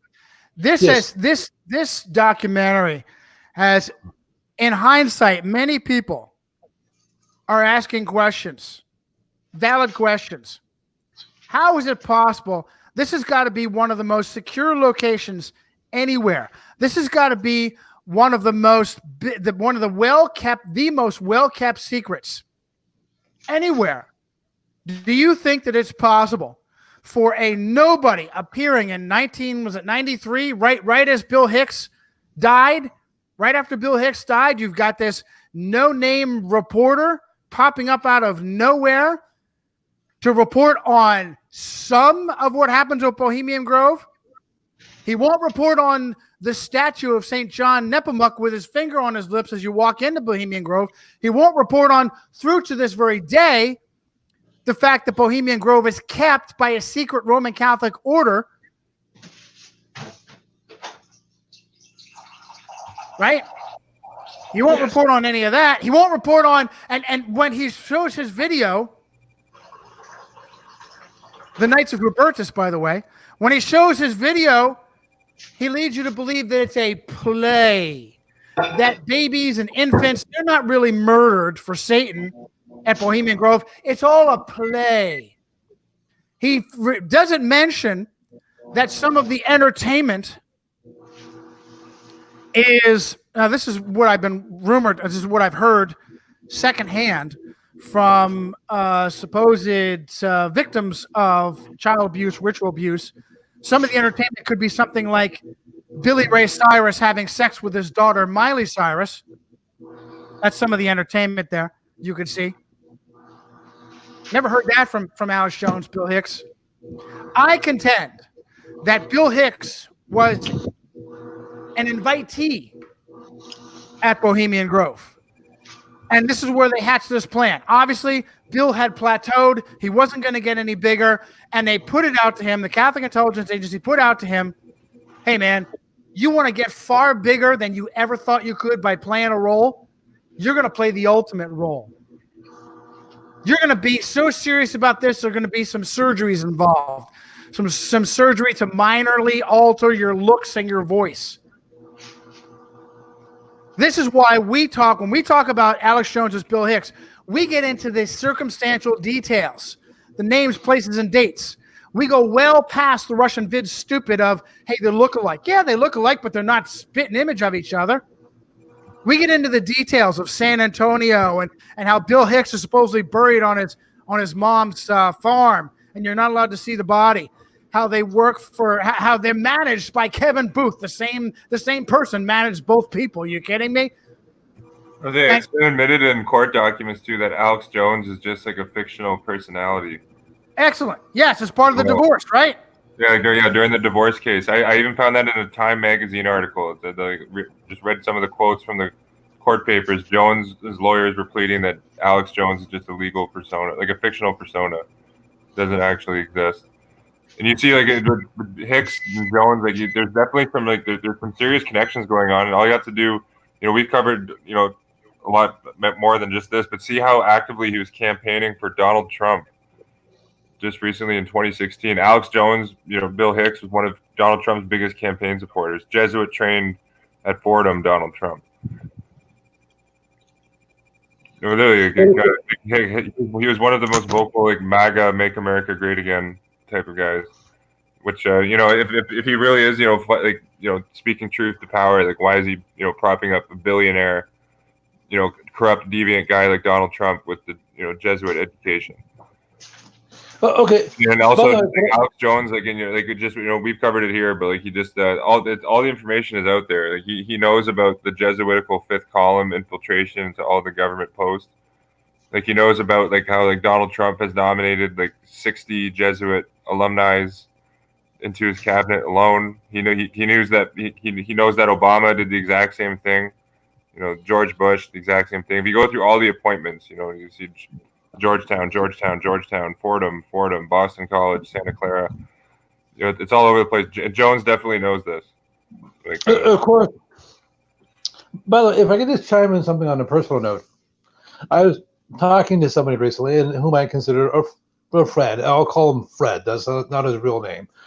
Fred it's unfortunate. I've known him 5 or 6 years, and we've talked about things like 9/11, and he questions the official narrative on that. And he said, no way that planes took down those towers. He admits it was an inside job, and there were probably explosions planted in the buildings ahead of time. And, things like that. And of course, he questions, the shootings at places like Sierra Hotel, for example. However, inexplicably and inscrutably, he's a Donald Trump supporter. He voted for him in 2016. He has every intention of voting for him this year. And even though I presented a boatload of facts about him, the fact that Trump went to Fordham, and Fred's response was, well, why should I judge a man for a school he went to over 50 years ago, 55 years ago, whatever it was?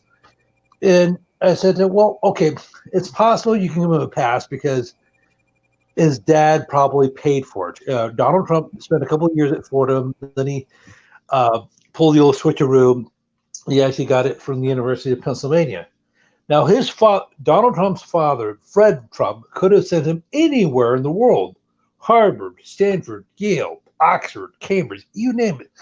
But he's decided to send him to Fordham, which is really not known as a prestigious school. So,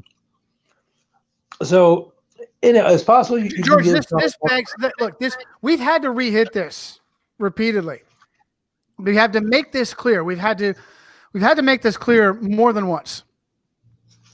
What do we mean? Why do we get, the three of us, why do we get excited when we see someone of importance receiving a Catholic education, or in particular a Jesuit education?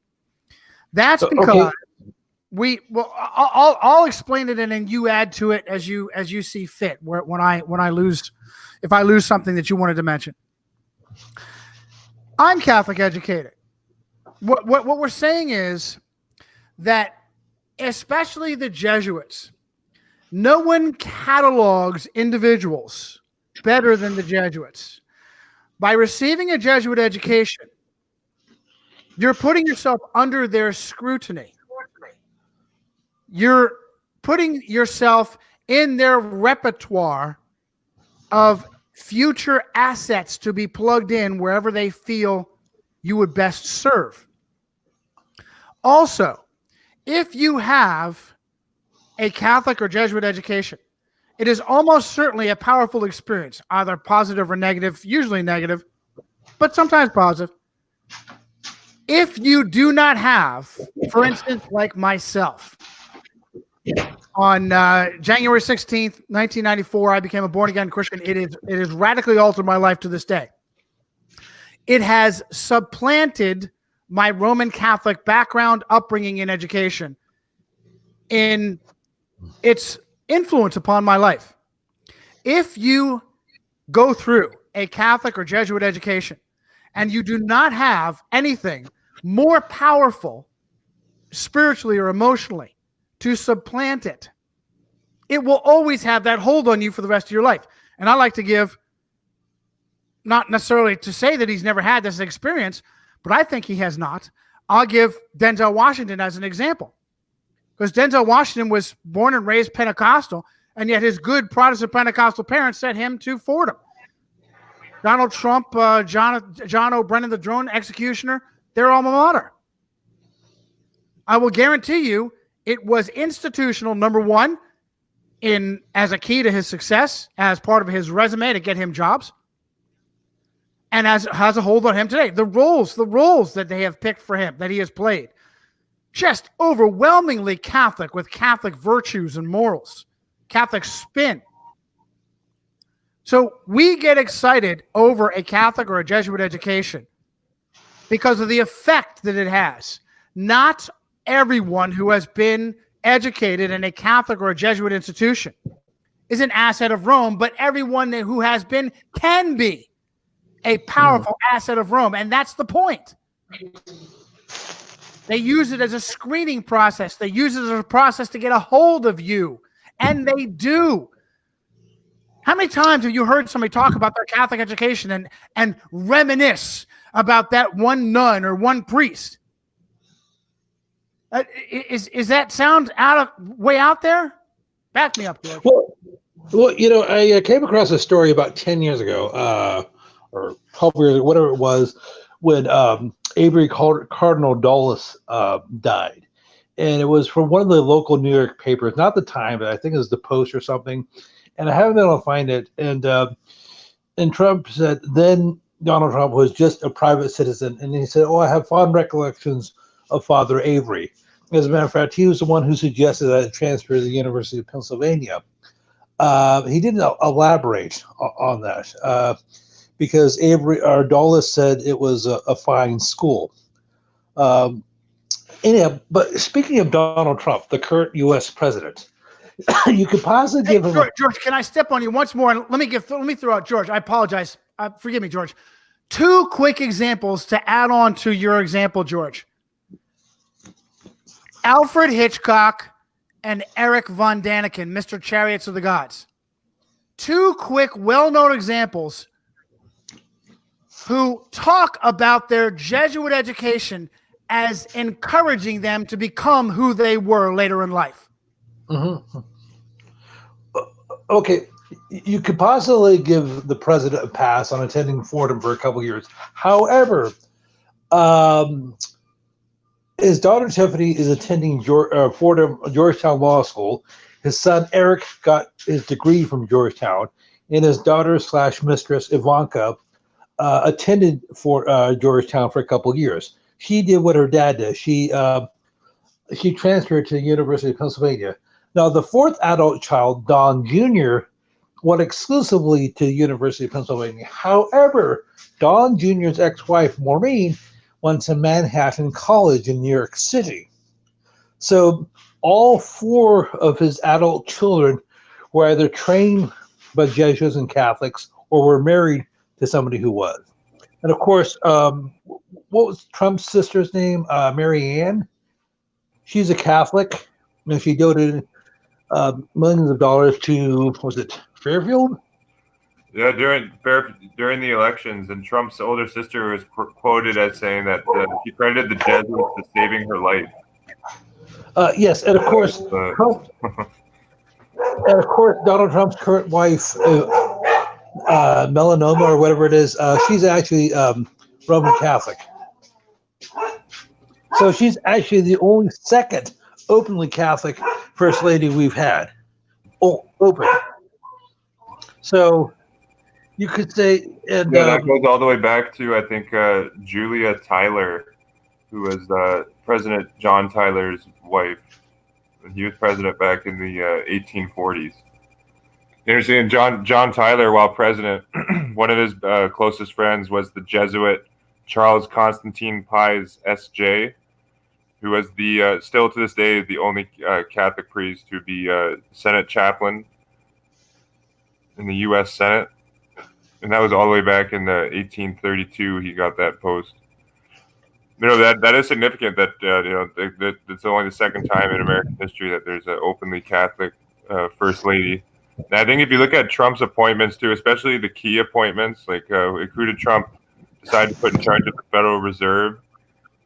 He put Jerome Powell, who went to Georgetown. Spot on.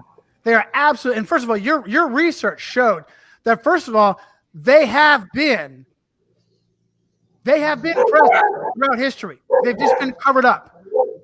You got Dagger John working in New York City around the time of the Civil War, right? Dagger John Hughes, the Bishop of New York City. But they are ramping things up. And I didn't mean to cut you off or step on you, but I'm helping prove your point. They are ramping things up. You go back a couple decades, you got Jeffrey Epstein's pal, Tony Blair, who waited until after he stepped down to say, let me investigate this Roman Catholic thing. I think I might become one myself. After he stepped down from being prime minister, now today you've got Boris Johnson, the man who turned London into Londonistan, now an open Roman Catholic. They are stepping up the evidence of their control because they can get away with it. Early in the stream, I linked the article in the live chat and I put it up on the screen share. Just with the Trump administration, I think he was the office director or the director of the office budget and management. Now I think he's Trump's chief of staff. That's Mick Mulvaney. He's a devout Catholic. I think has his doctorate even from Georgetown in national security or something along the lines like that. But Mick Mulvaney, there's an article from the Daily Caller in 2019. They interviewed Mick Mulvaney, and he actually said that Catholicism is driving our policies in the Trump administration. So that's essentially fine. Like you described with the Tony Blair Catholic column there. It's essentially the same thing is taking place here with Trump.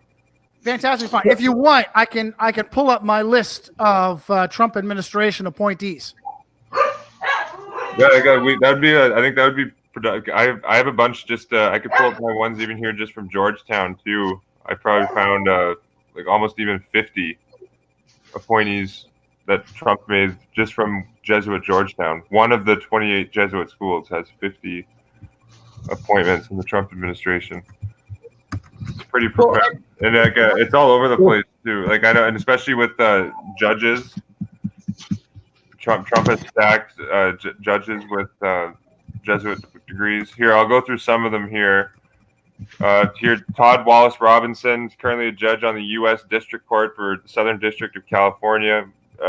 Doctorate cum laude from Jesuit Georgetown. He was appointed by Trump September 12th, 2019.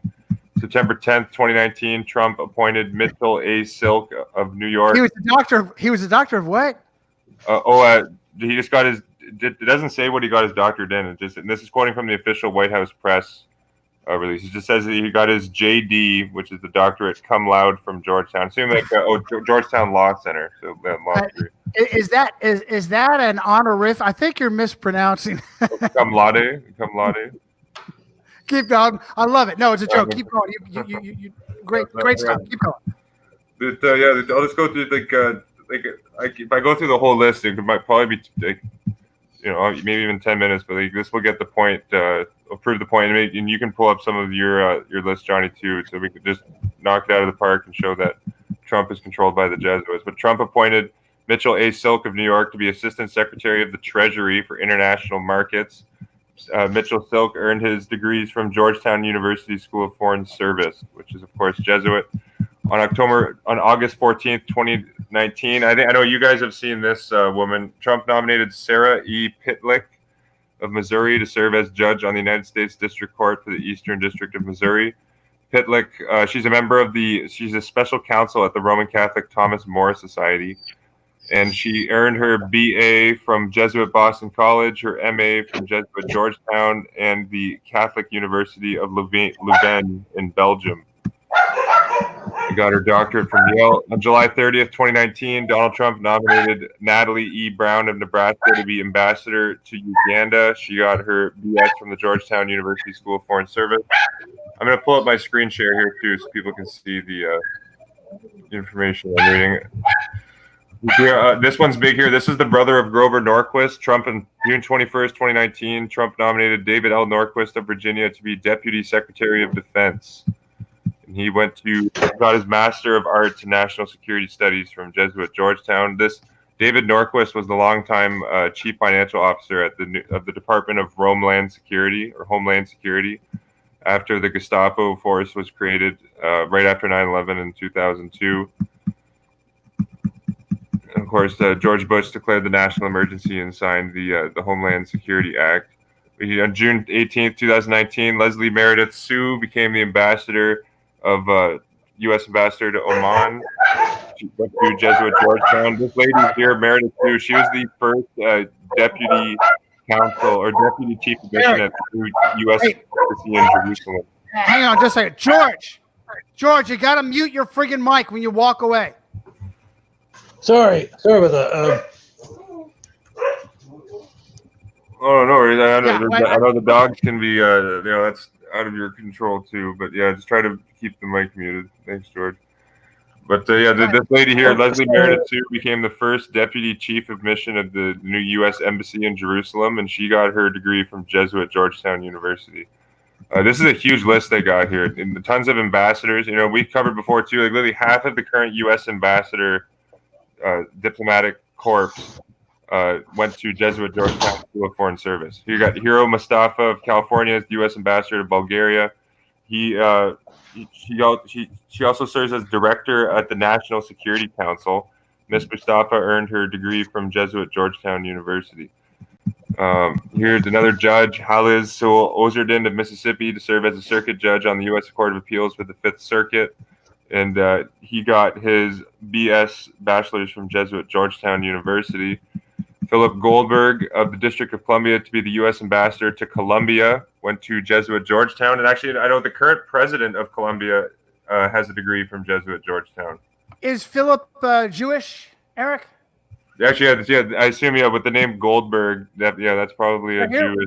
Here we have another example of why this hysteria over Jewish control is contrived. You've got yet another, and I'm going to add him to our list. I've got a whole separate list. I got 3 lists that I'm juggling. I've got a list of papists involved in sports.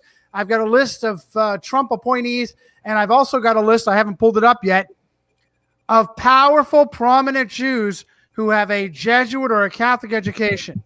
To now include Philip Goldberg, and yet you don't see the other way around.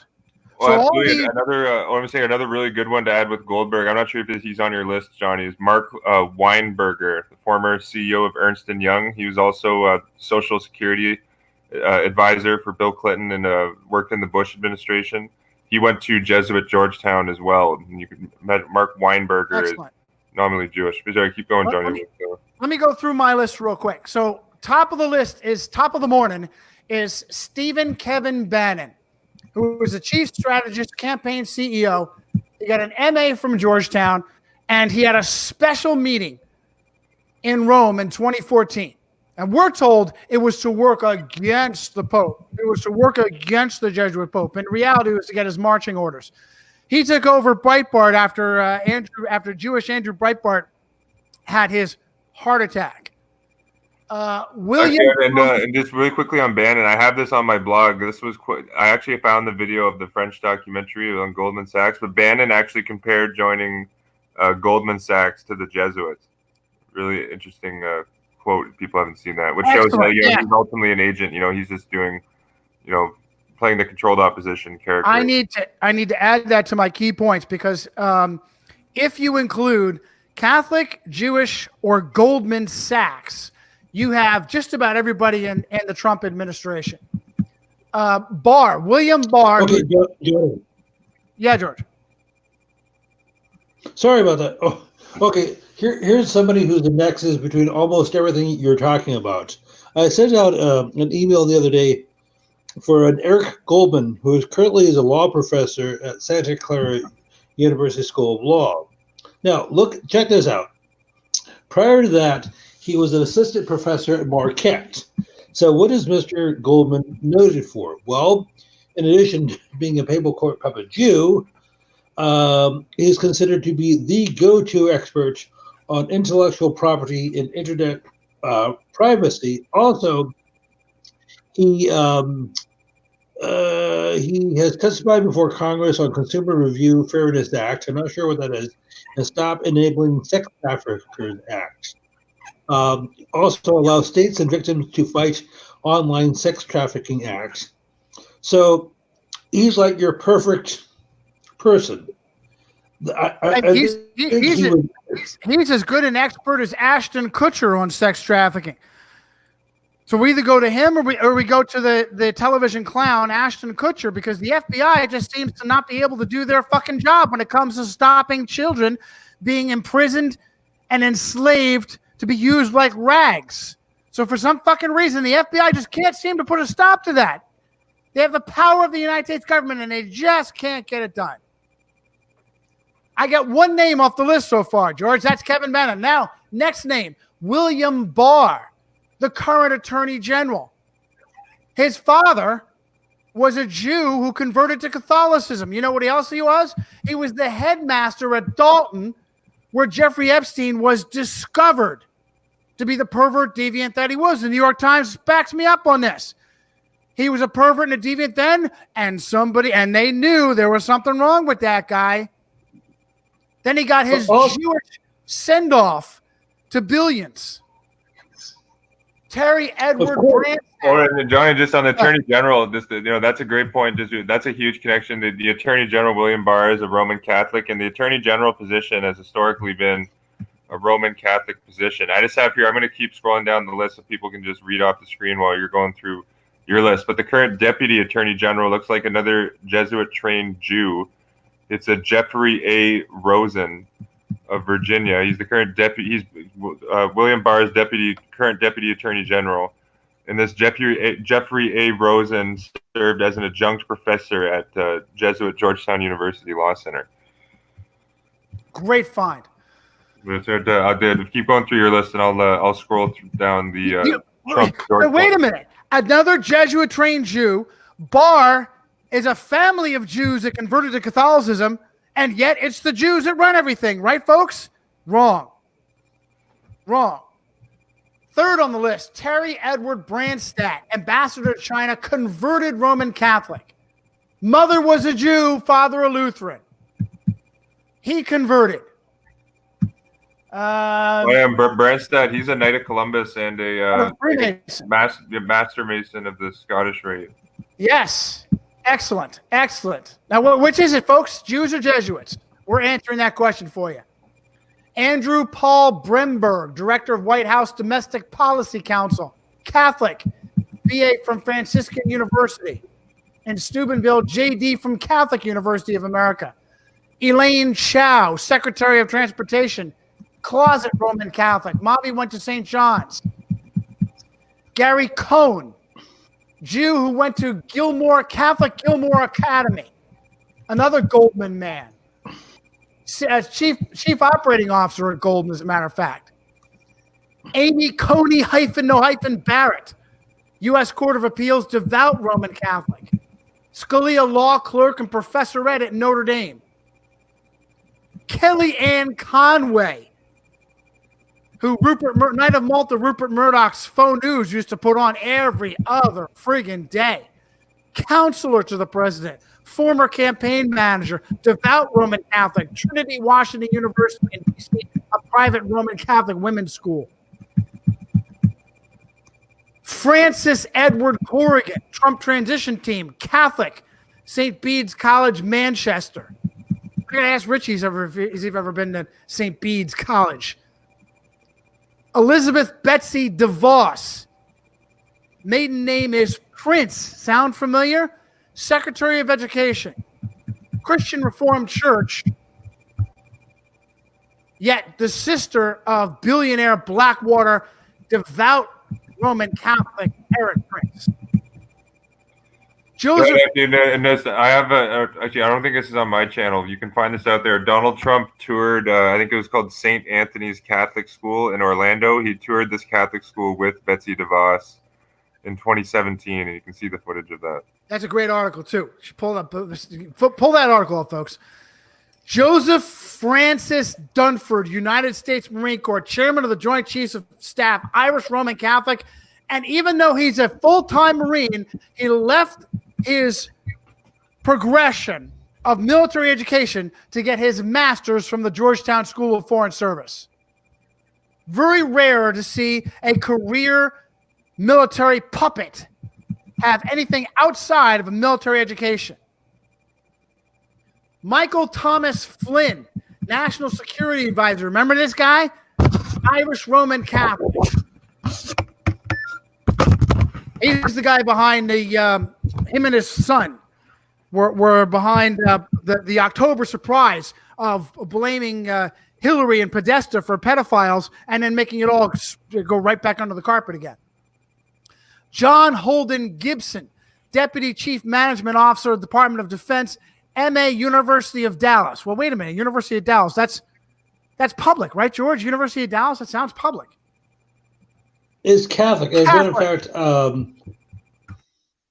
yes, is Catholic, and probably secretly Jesuit. I mean, in my opinion, there's two types of schools in this world.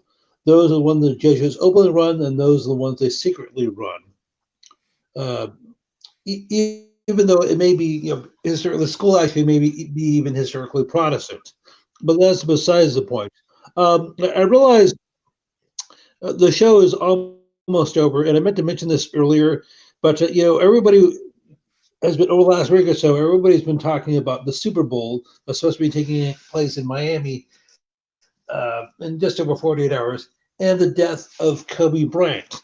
However, something that really fell to the radar was a week ago, Mike Pence got together with Jorge. Mike Pence is who is supposed to be a Protestant now.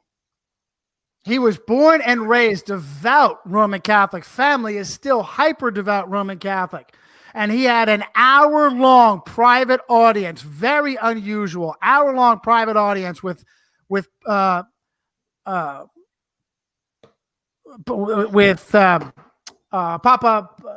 Franco there, Pope Francis, hour long, and he's the papers are saying, oh, he told the Pope that you made a hero out of me with my Catholic family. I'm not Catholic anymore, but you made a hero. They gave him some trinket,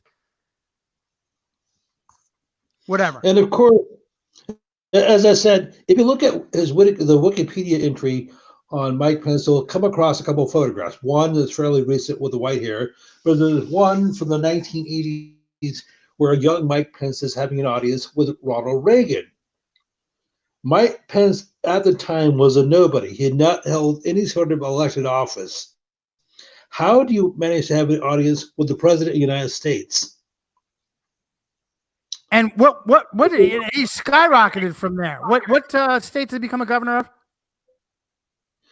Indiana, and he was also the member of the House of Representatives. And as I said before, Pence was one of the, not only did he vote in favor of the Treason Act, he encouraged his fellow representatives to vote for it also. The Treason Act. You're talking about the Patriot Act that was penned by Georgetown law professor Viet D. Din, and hot and waiting for Congress the second they put it through. It was already right after 9/11, boom, hot and waiting. There's Viet D. Din, Jesuit Georgetown law professor, with the inversely named Patriot Act, just waiting. And when anybody talks about the police state or the Patriot Act, for some reason they just missed the boat on this stuff, George. Yes. Yeah, I barely got through a third of the names. I'll stop there. I barely got through a third of the names that are connected there. Go through and pull a George and yank us into a different direction because we said this was going to be our Super Bowl show. Let me go through the list of names of bread and circuses sports figures that we have compiled so far that have a connection to the Catholic Church. Alex Rodriguez, Christopher Columbus Roman Catholic High School in Miami. Ali opponent Chuvalo. Am I saying it right? Chuvalo went to St. Rita's Catholic. Allen Iverson, Georgetown. Babe Ruth, Knight of Columbus, Freemason. Bill Bidwell, Cardinals owner, Georgetown Prep. Funeral at Mass at St. Francis Xavier Parish. Bill Cowher, Steelers head coach, commentator, Roman Catholic. And let's quick over and go to Mike. Is he not even in there? He's not even in my list. The current coach. Current coach of the Steelers. Eric, where you at? Mike Tomlin. Is it Tomlin? Tomlinson? Yeah, Tomlin. Yeah, he's Roman Catholic. Also and Roman Catholic. The Steelers are a Roman Catholic-owned franchise with the Rooney family. The Rooneys. So, and you got clowns like E. Michael Jones whining about how tribal the Jews are. Meanwhile, the Catholics are hyper tribal. You won't see the light of day if a Catholic owner interviews you and you don't have your Catholic bona fides. From Bill Cowher into Mike Tomlin. Are you kidding me? Catholic. What did we say last time? Not last time, but a couple shows ago. George Halas became an owner in Chicago, and who did he pick to take over there? Good old Roman Catholic Knight of Columbus, Mike Ditka. Who are the real tribalists? Who are the real ones that say you don't buy or sell unless you have the mark? I got to add Mike Tomlin to the list. Hang on, let me put that. And the Rooneys. Tomlin. It's really interesting, too, I'll keep going through the list. It's really interesting that back when the Production Code Administration was in existence in Hollywood, they had a devout Roman Catholic, Jesuit-educated Joseph Ignatius Breen dictating what films could get approved or not. It wasn't a Jew who had the power of censorship, but it was absolutely Jesuit-trained Roman Catholic. Even in Jewish-controlled Hollywood, Bill Parcells has a devout Roman Catholic mama. What do I say here? Daddy was a Georgetown quarterback and worked for the FBI. Oh, there's a key to success right there. Bill Simmons, Jimmy Kimmel, ESPN, HBO, Holy Cross. Billy Martin, Yankees general manager, Catholic. Bob Casey, Minnesota Twins announcer, Catholic. Bob Castellini, we talked about him, Cincinnati Reds owner, both Georgetown and U of PA. Bob, take the guns away, Costas, Catholic. Bobby Laponte, NASCAR driver, altar boy. Bobby Ross, San Diego Charger coach, Roman Catholic. Brandy Chastain, Santa Clara, Jesuit Santa Clara. Brent Jones, 49ers tight end, Santa Clara. Brett Favre, Catholic wife, net worth $100 million. Charlie Weiss, Notre Dame, New England Patriots, Roman Catholic. Chase Edmonds, Arizona Cardinals running back, Fordham. Chris O'Brien, Chicago. Chuck Noll, again, another Steelers head coach, Roman Catholic. You're not getting the light of fucking day. Pardon my language. You're not getting the light of fucking day in Pittsburgh unless you are freaking Catholic. Tell me the Jews are tribalists. Connie Mack, catcher manager, Catholic. Dan Pastorini, Oiler quarterback, Santa Clara. Dana White, that piece of shit. UFC, Roman Catholic background. He's atheist now. David Cohn, Yankee pitcher, Jesuit altar boy. Dikembe Mutombo, Georgetown. Don Mattingly, Yankee Catholic. Don Shula from the Dolphins, very Catholic. Donovan McNabb, Mount Carmel Catholic High School. Emmett Smith Jr., Daddy sent him to Jesuit Dallas Prep. Floyd Patterson, the boxer, Catholic. Frank McCourt Jr., Dodgers owner, gave Georgetown $100 million. George Halas, we talked about. Jack Del Rio, linebacker and head coach, Catholic. James Braddock, champion boxer, Catholic. Jerry Jones knows how to kiss the ring, doesn't he, Aaron? Jim McKay, head coach in Tampa, right? Catholic. Joe DiMaggio, devout Roman Catholic. Joe Flacco, Ravens quarterback. Johnny. Go ahead. Trying to jump in? Did you mention Rocky Blair, who went to Notre Dame? It's going on the list. Rocky Blair. You bet. Isn't Isn't the other running back Mr. Miracle Catch? Franco Harris. Isn't Franco also Catholic? I don't know, but I have to go look into that. And of course, we're talking. Okay, we talked about Kobe Bryant, but did we talk about his dad, Joe Bryant? Yeah, of the fact that he went to LaSalle University in Philly. No, I'll throw that in there. Yeah, I'm sure. Okay, how about? I'm gonna say LeBron James is also a devout Roman Catholic. Yeah, and LeBron passed Kobe's all-time scoring record the Saturday before he was killed. Passed from one Catholic to another. Does it get any better for Rome?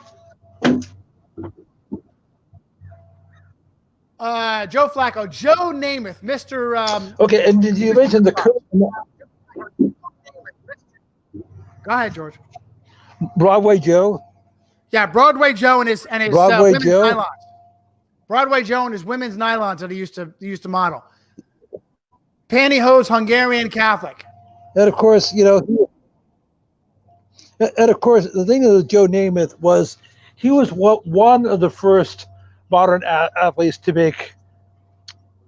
be a celebrity, almost for being a celebrity. Yeah, he was a quarterback, but that was secondary. I barely remember his playing days, but he was noted for driving fast cars, wearing a fur coat, and being flashing. He grew the long hair, before it was fashionable for players, because most sports, for the most part, they're clean cut. And of course, he was noted for his. George, I saw somewhere on YouScrewed. Eric, George, you guys should come across. I'll have to look it up. I didn't have the time to put it on in the background. There's actually a vid on YouScrewed asking if that is it Jets? Was it Jets Colts? They're both in the same division. It wasn't Jets Colts. That Jets Super Bowl that they Namath predicted. There's actually a question as to whether or not that was rigged. I'm interested to see the evidence on it. Well, it wouldn't surprise me because, you're talking about a different sport, but people will talk about something that took place roughly 100 years ago. The Black Sox scandal of 1919 between the Chicago White Sox of the American League and the Cincinnati Reds of the National League. Both were in Jesuitically controlled towns. They still are. The owner of the White Sox at the time was Charles Comiskey, Charlie Cheapskate. This is something Eric and I have talked about before. Among other things, in addition to being called Charlie Cheapskate, he was known as the Old Roman, and he went to Ignatius Prep in Chicago, devout Irish Roman Catholic. Now, I'm not saying he had a hand in the scandal, but that was one of the first documented cases of rigging or events being rigged. The White Sox were heavily favored to crush the Reds because they apparently had a superior team. But that year, the World Series was 9 games. The Reds won the series 5-3. Now, just for clarification, generally speaking, the World Series has been the best of 7 games, but they've modified that a few times. That was one of the exceptions. Yeah, and there's no laws stopping it. There's even if you get caught doing it, George, there's no way to prosecute you. There are no laws on the books saying that it's an illegal activity to rig a game, either professional or college. Well, yes. So now in baseball, it's a little bit more difficult or baseball or basketball, it's a little more difficult because you're talking best of a series, best of 5, best of 7. Now, with a sport like the NFL, it's a little bit easier to do that because it's winner take all, such as the Super Bowl or a championship game before that. So if you have a ref who's on the take, it would be easier to manipulate. Now, this is something I've heard. I've had no proof of this, but I've never looked into referees and umpires. I'm sure you have a large number of Catholics behind them. Now, referees and umpires, make decent money, but you're talking at most a few $100,000 a year, which is good for the average as compared to the average citizen. but it's nothing like what the players make or the owners. So if you're to say, hey, would you like $1 million check or whatever, um, just by saying, calling, blowing this call or something like that, saying that he didn't score the touchdown when in fact did, or whatever the case may be. Absolutely. Yeah, it's still very manageable and easy. You do not have to own entire teams. You just have to own key individuals. Own a quarterback. Get the quarterback to throw the game literally and figuratively. Like we talk about Peyton throwing a Super Bowl against the Sea Chickens. Or the Sea Chickens yes. throwing a Super And Bowl. of course, go ahead. And of course, you have this. You have Tom Brady and Brett Favre in the past, where they win like they're practically pooping out Super Bowl wins. I don't mean crude. They'll go to 8 Super Bowls and they'll win 5 or 6. So they're allowed to lose 1 or 2. Yeah, let me go ahead and Jeremy adds Kyle Korver, who is a basketball player, Iverson's teammate. Oh yeah, Korver went to I think Creighton for college, Jesuit Creighton. Yeah, sounds right. So we're back. Let's see here on my list. John Mara, Roman Catholic Jesuit trained Giants owner. John York, Roman Catholic owner of the 49ers. Johnny Bench, very proud to send his son to a Jesuit school. Did we talk about Kevin Stefanski? Go ahead. Kevin Stefanski, are you talking about Bobby? Head coach, Jesuit trained at St. Joseph Prep, played at UFPA. Go ahead, George. Okay, are you talking about Bobby Bench, the son of Johnny? Yeah. Johnny's Okay, very happy to send us to Jesuit school. Well, of course, it's just like Johnny Bench, the catcher, spent his entire career with the Reds. It's just like the longtime owner was Marge Schott, 70s and 80s, and a devout Roman Catholic. Went to I don't have her file in front of me, but went to Catholic school, and of course, a little bit obnoxious. I mean, you would say this, I wouldn't, but she made Eric John Phelps look like a progressive. Yeah, outstanding. In fact, I need to add her to the list. She's not in my Bread and Circuses list. Yeah, how can someone like Marge Schott get to her level of prominence and wealth and then get the spotlight the way she did? Just like an overt, obnoxious racist. And they're clearly protected. And of course, and of course, I wouldn't say this, but it's just like, and of course, anti-Semitic. She said, I probably can't repeat some of her comments, but when talking about black players, she was saying there was complaints like one of the players she had for many years was Dave Parker, who's black, and she said, "Well, why aren't you paying Parker more money?" Well, wait a second. He's making way more money than he would be out in the street dealing drugs. Yeah, who does she own? What team?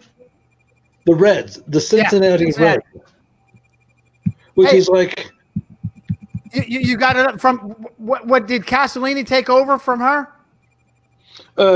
Yes. Now she was a little bit too obnoxious, and they said, "You know what? I know we've been giving her a pass for all these years, but enough is enough. She needs to retire." And of course, she had a big time Catholic mass. And, George, I'm so happy to see that when they forced her to step down because she was drawing too much fire, they turned the ownership over to another Roman Catholic. Yes, and of course, this is a petty thing about Marge Schott, and this was one of the shibboleths of the Reds. And I realize one of the distinctions for the Reds is they had a very strict no facial hair policy, no mustaches, no beards, no goatees, up until about 20 years ago. And I know this has really no bearing on anything, but why would they have that policy? Wait, give me the policy again. The Reds were famous for their strict no facial hair policy in the 1970s. I don't know. You couldn't have, you couldn't have a mustache, you couldn't have a beard or anything like that. Now they got rid of it about 20 years ago, but Myers Schott insisted on that. So Dave Parker, who had played for the Pirates, had a beard and he had to get rid of it, and some other players with facial hair had to get rid of it when they. It's just part of their fascist, outrageous egos to get down and micromanage human beings. Just that simple. Well, and of course, well, that's another conversation altogether. And of course, so it's just like, you could be a player with a modicum of talent, but as we said before, whether you're an actor, director, if you have that right background, if you go to a place like Fordham, like Georgetown, like Stonyhurst, that is like almost your key to success. Yeah, it's just, I'm coming down my list of names real quick, and I'm seeing here Michael Jordan on the list, and it brings me back to the biggest names in basketball. They're all friggin' Roman Catholic. Michael Jordan sent his 2 sons to, I think it was Loyola Academy. Michael Jordan, LeBron James, Kobe Bryant, Patrick Ewing, on and on and on. Dikembe Mutombo. Well, even here, like one of the Toronto Raptors. Well, I guess I don't know if he's necessarily a star player now, but up here in Canada, I guess he is, because Kyle Lowry is getting a little older. His name's Pascal Siakam. I forget he's African descent. I forget which country in Africa he originates, or he grew up in. But he just started playing basketball 6 or 7 years ago. He was he was going through the process of becoming a Catholic priest before he got into basketball. Now he's the star player of the Raptors. So their influence is pretty profound and all over the place, in the places you wouldn't expect it. Far left clown Steve Nash. That goes for every leftist cause that's out there. He's gonna flap his gums on every leftist cause. St. Michael's Boarding School and Santa Clara, Jesuit trained. We talked about Rick Pitino earlier, buying hookers for prospective players. Are you kidding me? Let me finish off my list. I'll go further on the list. Oh, wait, hang on. I had Mark Schott in there. Lou Holtz, of course. Lou Holtz. Lou Albano from wrestling. Lance Armstrong, Roman Catholic ex-wife, accused pedophile. Of course, we talked about Newt Rockne earlier. Mark Bavaro, Giants tight end, Notre Dame. Matt Ryan, Atlanta Falcons quarterback, raised devout Roman Catholic. Michael Jordan, Michael Smith, ESPN's Numbers Never Lie, Loyola University, New Orleans. Michael Wilbon, ESPN, Compost, Chicago, St. Ignatius Prep. Mickey Mantle, Yankees Catholic. Mike Dick, Knight of Columbus. Mike Krzyzewski, Duke basketball coach. Mike Nolan, linebacker coach. Defensive coordinator, head coach, big Roman Catholic, Bellarmine Prep. Mike Pereira, vice president NFL officiating. Mike Pereira, vice president of NFL officiating, where the rules are taken care of. Fox commentator, Roman Catholic. Mike Rizzo, World Series national GM, double dip, Jesuit trained. Pat Bowman, Roman Catholic owner of the Broncos. Patrick Unum talked about. Pete Rozelle, University of San Francisco. I know Bolin, the Broncos owner, was educated by Jesuits, as was Pereira, the vice president of officiating. Excellent. I have the Wikipedia list up here of just Georgetown University alumni sports. I think I'm just going to go over ones I think that we missed. I know you mentioned Frank McCourt, owner of the LA Dodgers. He gave them $100 million. His wife, that they're divorced now, but Jamie McCourt, she was on the list that I was scrolling through on my computer. She's currently the U.S. ambassador to France. She was also the co-owner of the LA Dodgers with Frank McCourt when they were together, and she was the highest ranking woman in the MLB. So she also went to Georgetown. You have the owner of the Detroit Tigers, Walter Owen Spike Briggs Jr. Well, I guess he was the owner. Was American MLB baseball executive, owner of the Detroit Tigers for 5 seasons. He was educated at Jesuit Georgetown. You got Chris Antonelli, the current president of baseball operations for the Cleveland Indians, educated by Jesuits at Georgetown. You mentioned Bill Bidwell, the owner of the Cardinals. He went to Georgetown and Georgetown Prep, and his son also went to Georgetown and Georgetown Prep, and his son took over the team. You got the current president and CEO of the Green Bay Packers, Mark Murphy, went to Jesuit Georgetown University. You got the president of the Washington Wizards, Susan O'Malley, first female president of an NBA franchise, went to Jesuit Georgetown. And the owner of the Washington Wizards and the Washington Capitals, Ted Leonsis, he's a billionaire. He also went to Jesuit Georgetown. And actually, you got the president and CEO of the San Francisco 49ers, Carmen Policy. She went to Jesuit Georgetown, and she's also the president and CEO for the Cleveland Browns. Jim Schwartz, one of the recent head coaches for the Detroit Lions NFL team. Jim Schwartz went to Jesuit Georgetown. The former commissioner of the Southeastern Conference in football, Michael Sliv, S-L-I-V, went to Jesuit Georgetown. Paul Tagliabue was commissioner of the National Football League up until 2009 when Roger Goodell took over. Paul Tagliabue was commissioner of the NFL from 1989 to 2006. Paul Tagliabue went to Jesuit Georgetown and was actually chairman of the board of directors at Jesuit Georgetown University. And then I got here Jerry Beninci, current general manager for the Chicago Bears. He went to Jesuit Georgetown, is also the chairman and CEO of Forest National Park Bank and Trust Co. And I got here Tom Walter, the head coach of the Wake Forest Demon Deacons college basketball team, went to Jesuit Georgetown. And that's just from the Wikipedia list.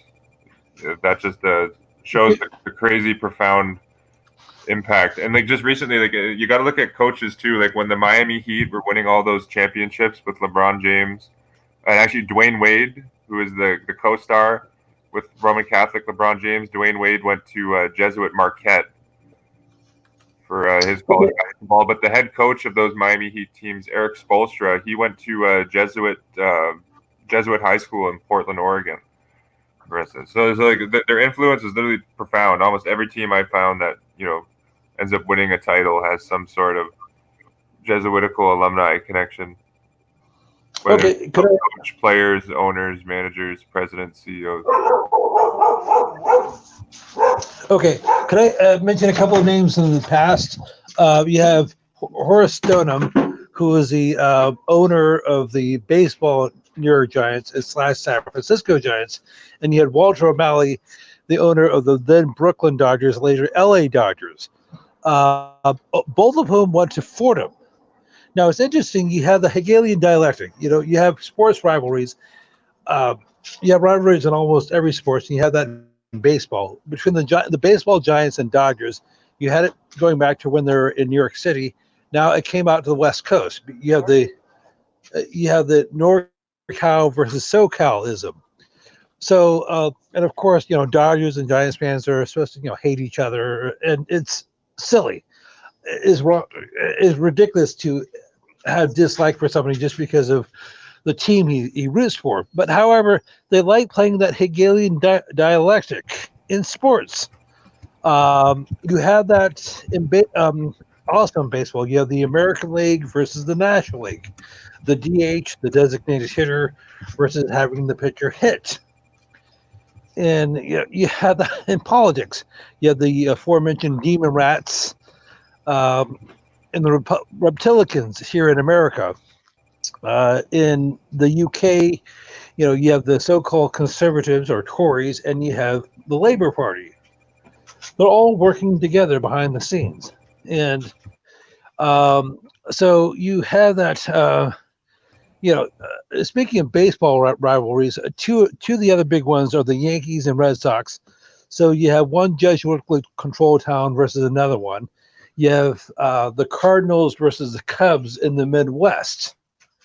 You have one Jesuitically controlled town versus another Jesuitically controlled town. Oh yeah, Chicago and St. Louis are completely Jesuit controlled. Completely. And of course, and George, just to refresh my memory, who is the longtime owner of the Dodgers? You mentioned before, O'Malley. Well, Walter O'Malley. I'm not sure. Because the implication is that they've been literally a Jesuitical franchise for the last like 60 years. Because like even the Vin Scully, their play-by-play guy, I think he did it for almost 70 years for the Dodgers. Yes. He went to Jesuit Fordham as well, and then we brought up the McCourt ownership of the Dodgers was heavily Jesuitical. Both the McCourts went to Georgetown, and literally Frank McCourt was giving Georgetown $100 million in one donation, which is crazy. All right, guys, I'm ready to start winding things up. We're getting to the top of the hour. Okay, so it's almost 1 o'clock Eastern. Okay, so a couple of things. So people like, the more I look into the whole Kobe Bryant thing, the more suspicious it sounds. Was he murdered? Was he sacrificed? Was this payback for some sort of sexual scandal? The rape allegations from 2003. Who knows?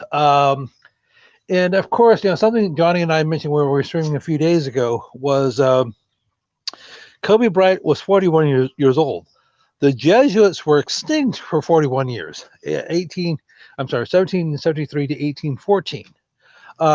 There's usually a Kabbalistic reason as to why they choose certain dates, certain locations, things like that. I mean, for example, we're talking about ages and dates, numbers of victims. Something that Mae Brussel mentioned, and yes, I know we both, Johnny and I, have qualms about her, was when Bobby Kennedy, Senator Robert Kennedy, was assassinated on June the 5th, 1968. He was killed in the Ambassador Hotel, which is owned by David Schein. Even though Schein was Jewish, he was, according to Brussel, he was a Knight of Malta. No, that's not according to Eric John Phelps. That's according to Mae Brussel. Also, in 1981, Ronald Reagan was shot, or allegedly shot, outside the Hilton Hotel in Washington, D.C. That was in March the 30th or so, 1981. Now, whether he was actually shot, I'm not sure. That's a matter of debate. But Conrad Hilton is a confirmed Knight of Malta. He was a Knight of Columbus, too. I think he served on the board of Catholic Duquesne University. Oh, okay. So, as I said, there's a reason.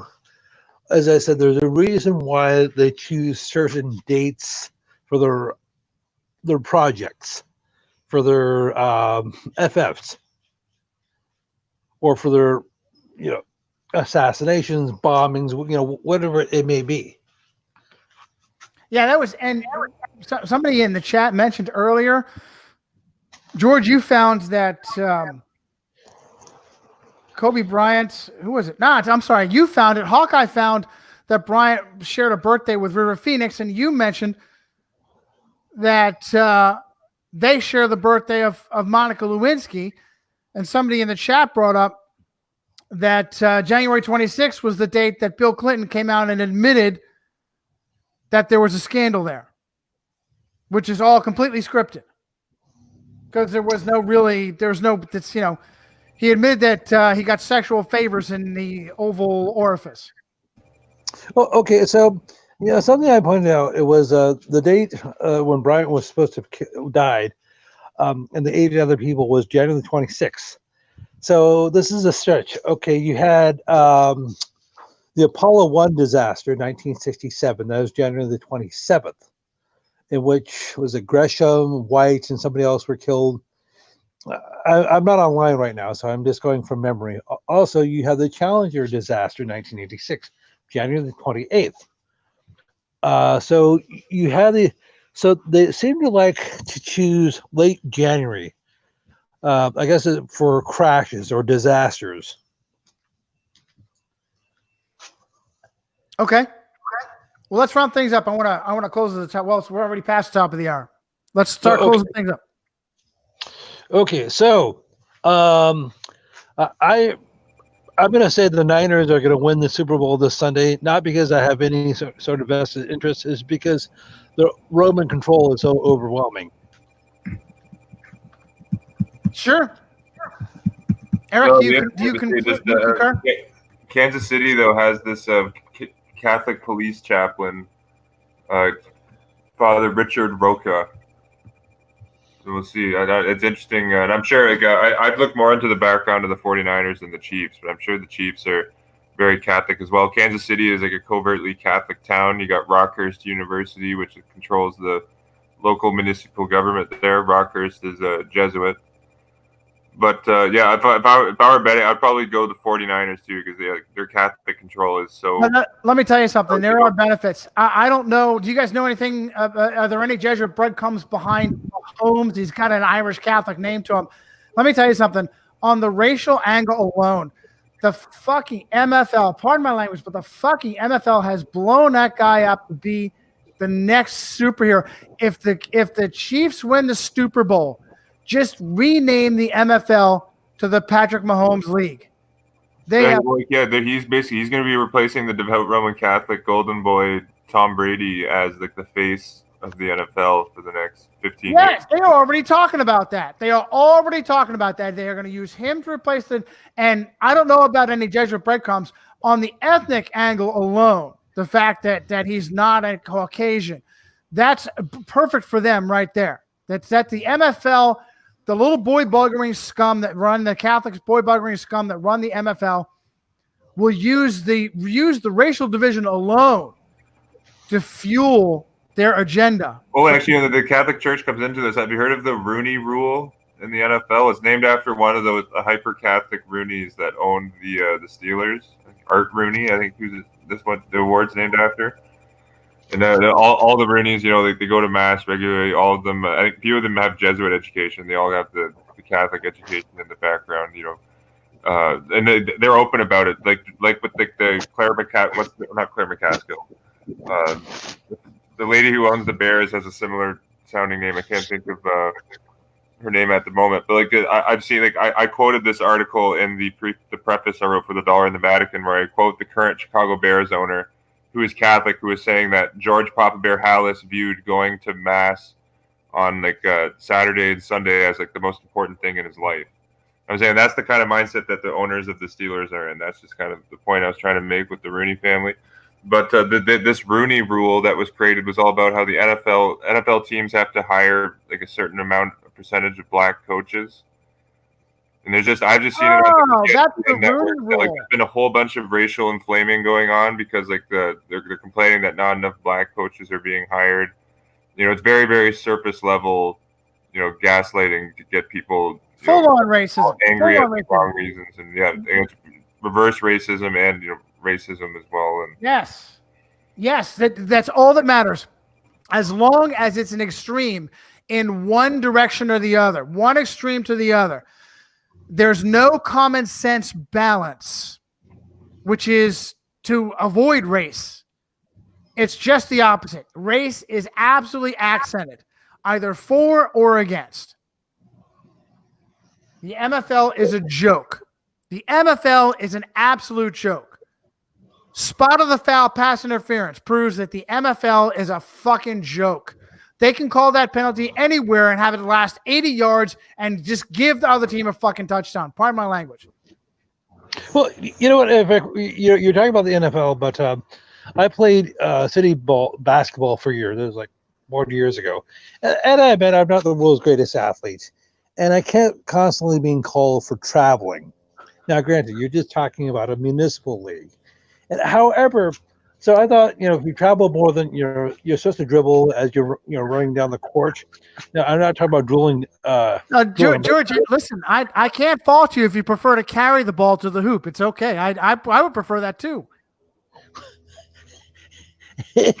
Anyhow, I was constantly being called for traveling as a kid. But today, however, they don't call it in the National Basketball Association. Oh no, you can literally see photos of LeBron James taking or video clips of him taking 10 steps. Even the other players are even kind of raising their hands, kind of what? You didn't call that? Really? He's Catholic. He's allowed to get away with it. I mean, LeBron James, he's so tall, he basically can he's what, 7'6" or something, or what some ridiculous height, 7'2", and he basically can just take 3 steps and he's across the court. Now, here's something. Did you know the slam dunk didn't become a legal did not become legal in the NBA until 1969. It was considered showboating before then, and but anyhow, so I'm sure there had to be some sort of Catholic who was behind that, but I've never looked into it. But anyhow, it's just like at all sports, when we're talking about football, we're talking about gridiron, pigskin. But let's just talk about the other football, soccer. How much does Rome control that? That's another show. Just off the top of my head, I just remember this now that you just mentioned that, George. I was going through a list of members of the Order of the Isabella the Catholic, and particularly all of the Catholic elite politicians and bureaucrats of Europe and the world are in this order. Interestingly, Saddam Hussein was a member of the Order of the Isabella the Catholic, but this big soccer player, I think he's Uruguayan. His name's Diego Forlan. He's like a quote unquote superstar soccer player. I just thought that was interesting that this superstar soccer player is in this aristocratic Roman Catholic chivalry order. I'm sure. Probably more in the open. Like I've seen it. Like Pope Francis has when the Spanish team won the World Cup a couple years ago. Like they went to see the Pope at the Vatican, and the Pope was blessing the Spanish soccer players. For instance, I'm sure the soccer or football. I guess that's the technical term over there. Football, soccer, European football. I'm sure is even more controlled by. Wasn't it soccer that Emmanuel Jupiter Macron had to get personally involved? The prime minister, president, whatever, there in France that married his Jesuit school's drama teacher when she was married to somebody else. What was the soccer connection to Macron? I'm not aware of that. Yeah, wasn't there a championship? Didn't France win a championship or some shit like that? Oh yeah, there you go. Yeah, definitely. That happens in American sports too. And that shows the politicized nature of sports too. How every time the team or country wins the championship, it instantly comes politicized, and they go to the Capitol building and they turn it into a big press conference and turn it. Yeah, George, you remember? Wasn't it something like France versus Ukraine and both teams were devoutly Roman Catholic? It was win-win. What the hell was that again? I think that was soccer, right? Well, I'm not exactly sure, but sure, I'll buy that. However, something we mentioned before is the regard that whenever a team wins a sports, the Super Bowl, World Series, the winning team will go to the White House and meet with the president. The exception being if it was like last year with the Toronto Raptors. I guess they met with Justin Trudeau. Justin Trudeau had a big, huge ceremony for them there in Toronto. Okay, so generally speaking, Justin Trudeau.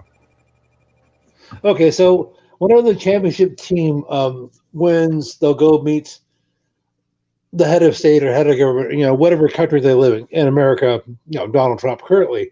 But there was a big flap last October when the Washington Nationals, several of them decided not to meet Donald Trump, one of which being Steven Strasberg. I don't know anything Jesuitical about him, but another one, Strasberg went to the Capitol but didn't shake Trump's hand. Sean Doolittle, relief pitcher for the Nationals, decided not to go. Right. That's all. Yes. That's all part of that clown. Nick Saban pulled the same bullshit with one of the Bushes. See, this gives these clowns bona fides as a conservatard when they're not. So they stand for nothing. They're a joke as a politician. And then you get some leftist moron asshole in sports who makes a big show of refusing to have anything to do with them. Boy, that Donald Trump, he's really mean to all the illegal aliens. I'm not going to shake his hand. Meanwhile, he hasn't done a fucking thing. Mm-hmm. He's a joke. Yes, and I mentioned this to you before.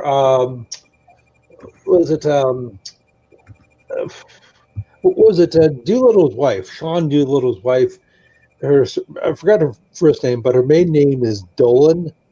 She's from Chicago, so she got she got one of her degrees from University of San Diego, a degree from Georgetown, and she went to a prep school in Chicago. Big uber hardcore leftist. Yeah. Just like the Mormon Steve Young.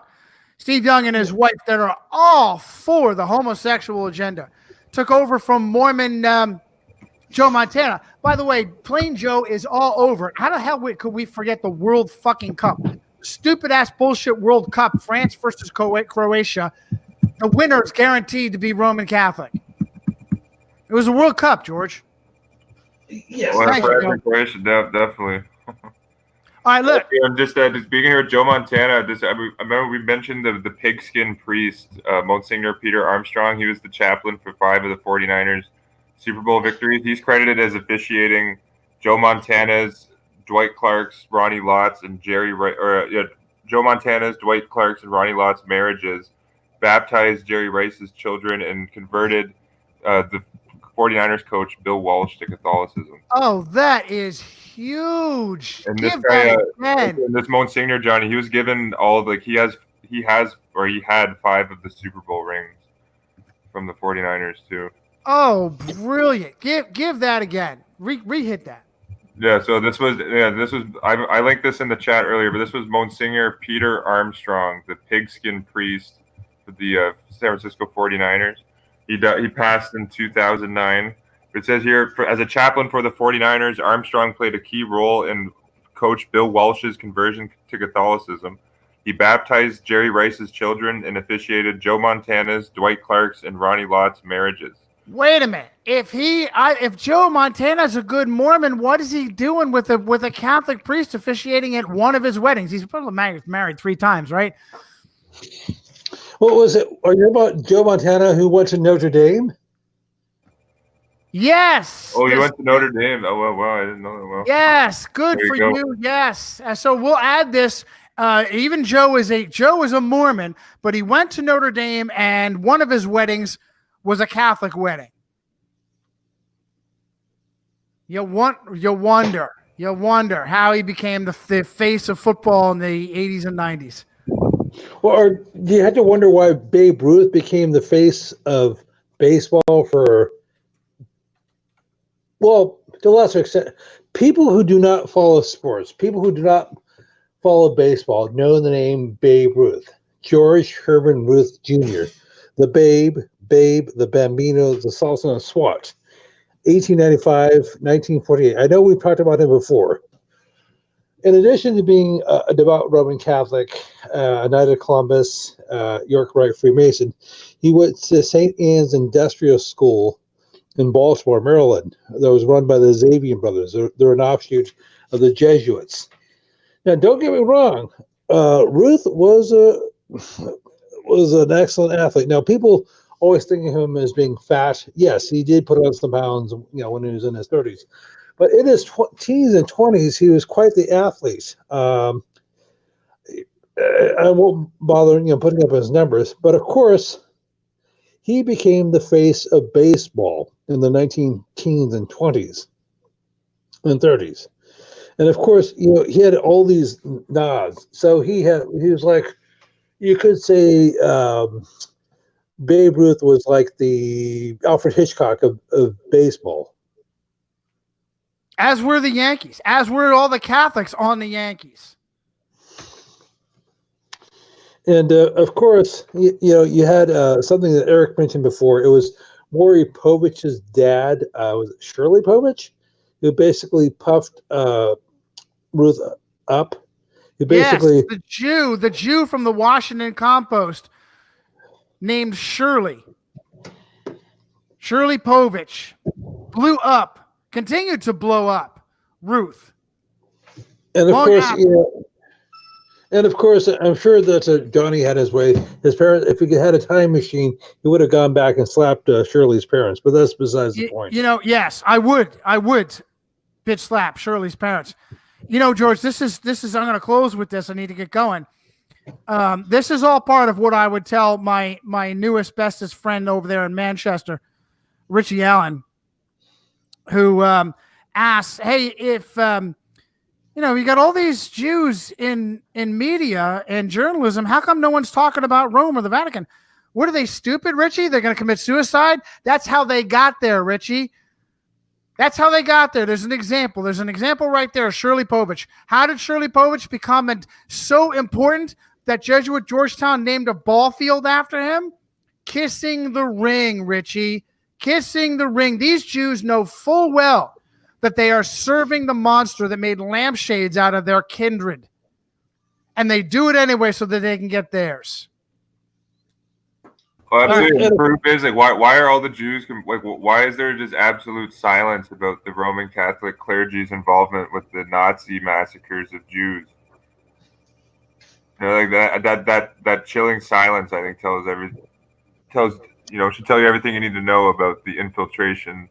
Yeah, I don't remember seeing any stories about the Mossad infiltrating a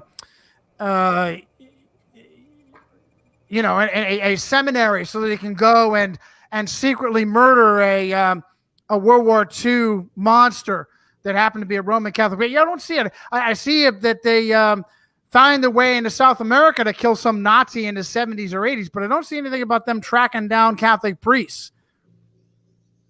Well, of course, when you're talking about the people who turned their relatives into lampshades, of course, that was just the Germans. They're intrinsically evil, depraved by their nature. And of course, you had one of their major historical and religious figures from 500 years ago was Martin Luther, and he hated the Jews. I'm not saying I believe that. And that's the whole purpose.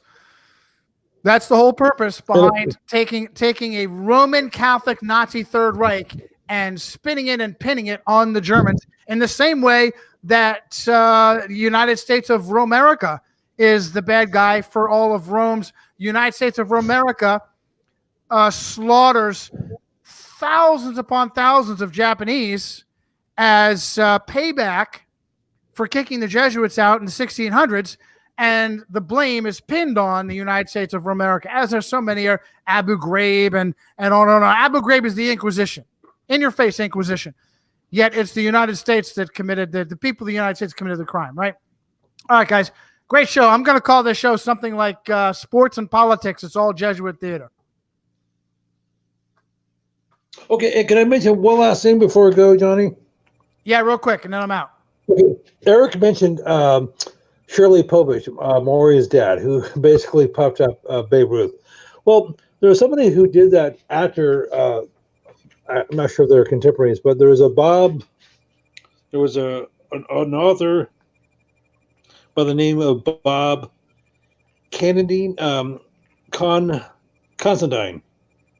Robert Constantine, who lived from 1906 to 1975. If I can just give you his background, he went to Gonzaga College High School in Spokane, Washington.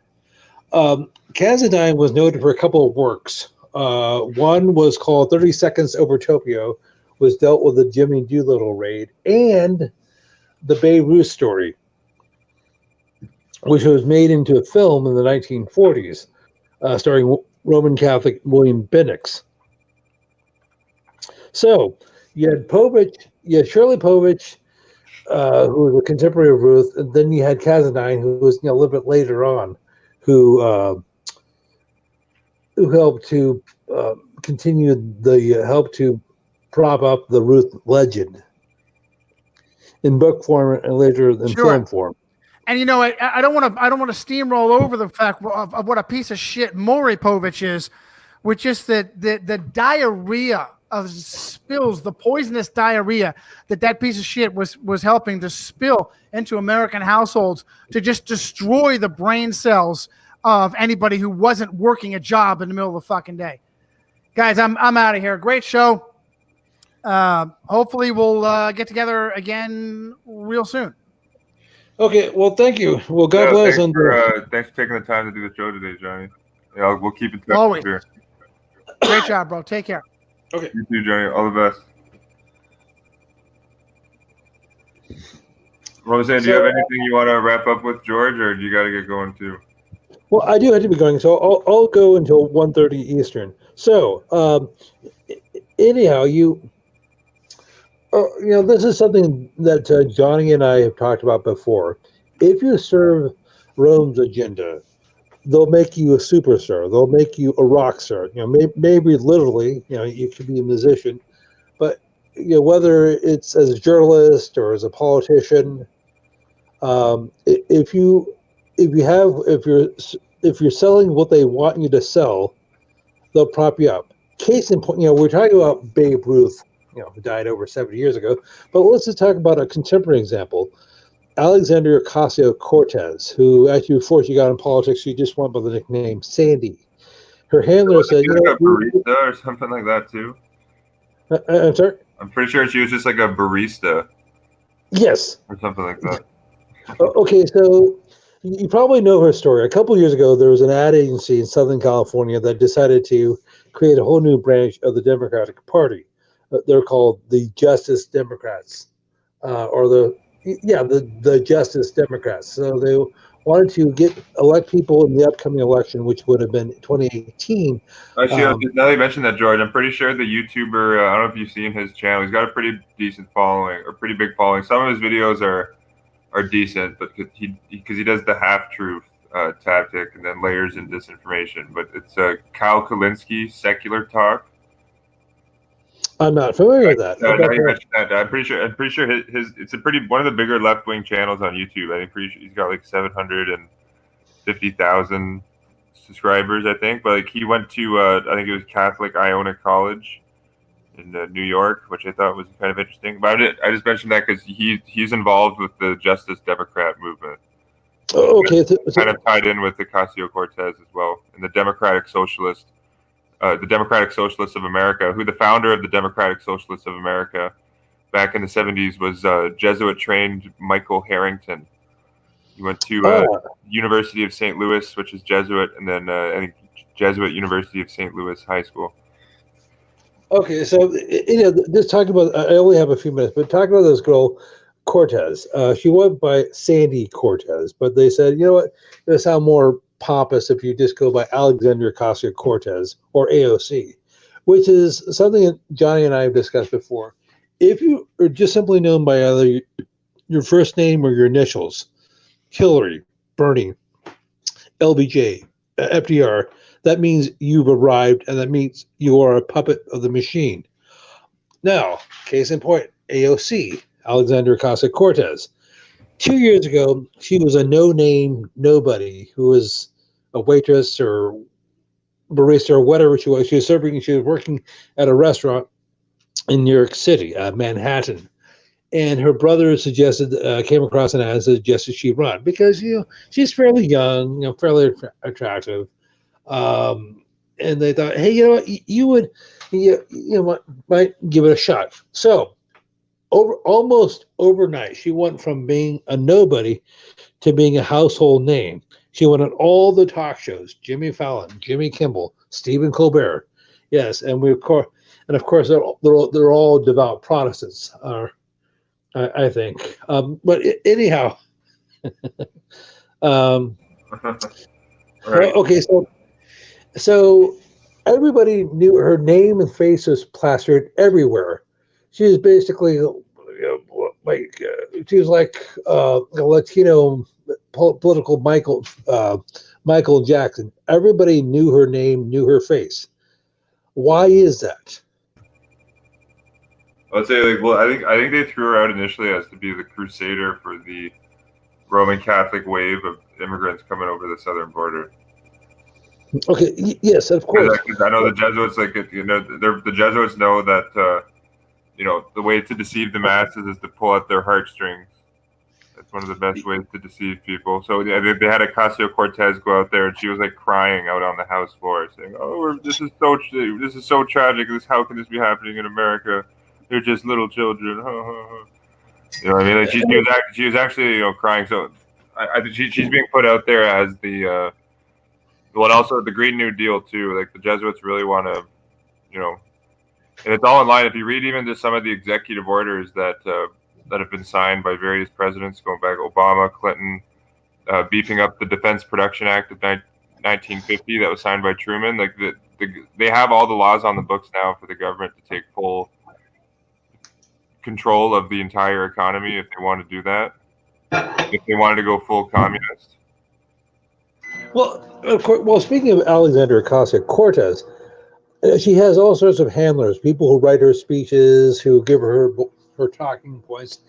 If she didn't have these helpers, she's whenever she goes off script, she sounds like a bumbling idiot. You're not even sure if she can name, but however, when she has somebody talking to her through her earpiece, or she's looking at her laptop, when she's in Congress, testifying or questioning people, she sounds brilliant because she knows how to read the script. She has all these people. She's reading whatever the Jesuits told her to read. In other words, yes. And she wrote an op-ed in the Jesuits America magazine, even, which is pretty. To me, I think that's pretty bold in the open. Like she's kind of shamelessly saying, that's what it is. She's shamelessly, just in the open admitting to being a puppet of the Jesuits. But the masses, are so kind of disconnected from the reality of things that to them it's no big deal, and they brush it aside. Well, what would probably happen is, I don't mean to sound so jaundiced, is it was probably one of the staff people at the America magazine who wrote it and just put her name on it. And she said, "Hey, Sandy, do you mind if we put your name on this article?" She says, "Sure, no problem." That's probably what happened. The Jesuits probably wrote the article too. No, I agree. I think she's a complete puppet. And of course, just like if you were writing an article, they actually asked her to write something. They said, "Oh, can you give me a box of crayons?"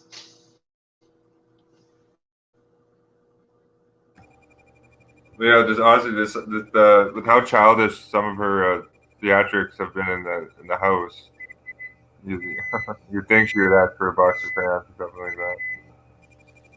Ilhan Omar kind of falls into the. Ilhan, I think she's being used more to she's driving up a bunch of I think more division and confusion, but the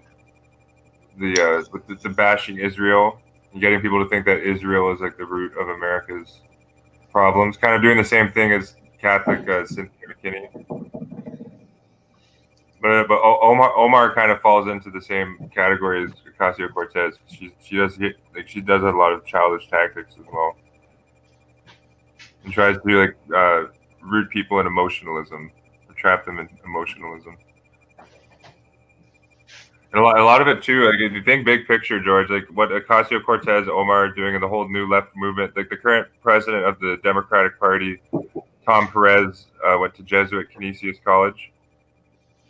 They're basically just rehashing the Jesuit social justice propaganda.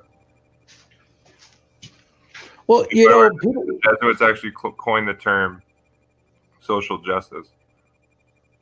And if you look into history, the Nazis actually were putting into the Jesuits principles of social justice. There's all sorts of quotes. The Nazis said they were crusading for social justice across Europe, for instance, trying to create the social justice for a better future world.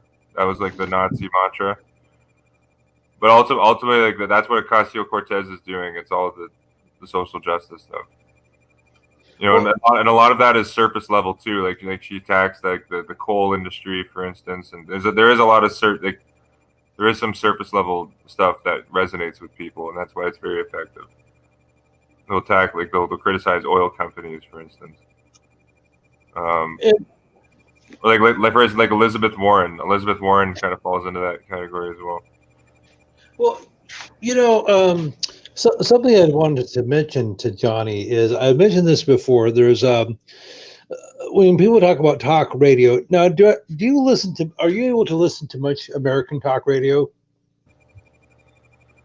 Not too much, but I do tune into a few American pundits.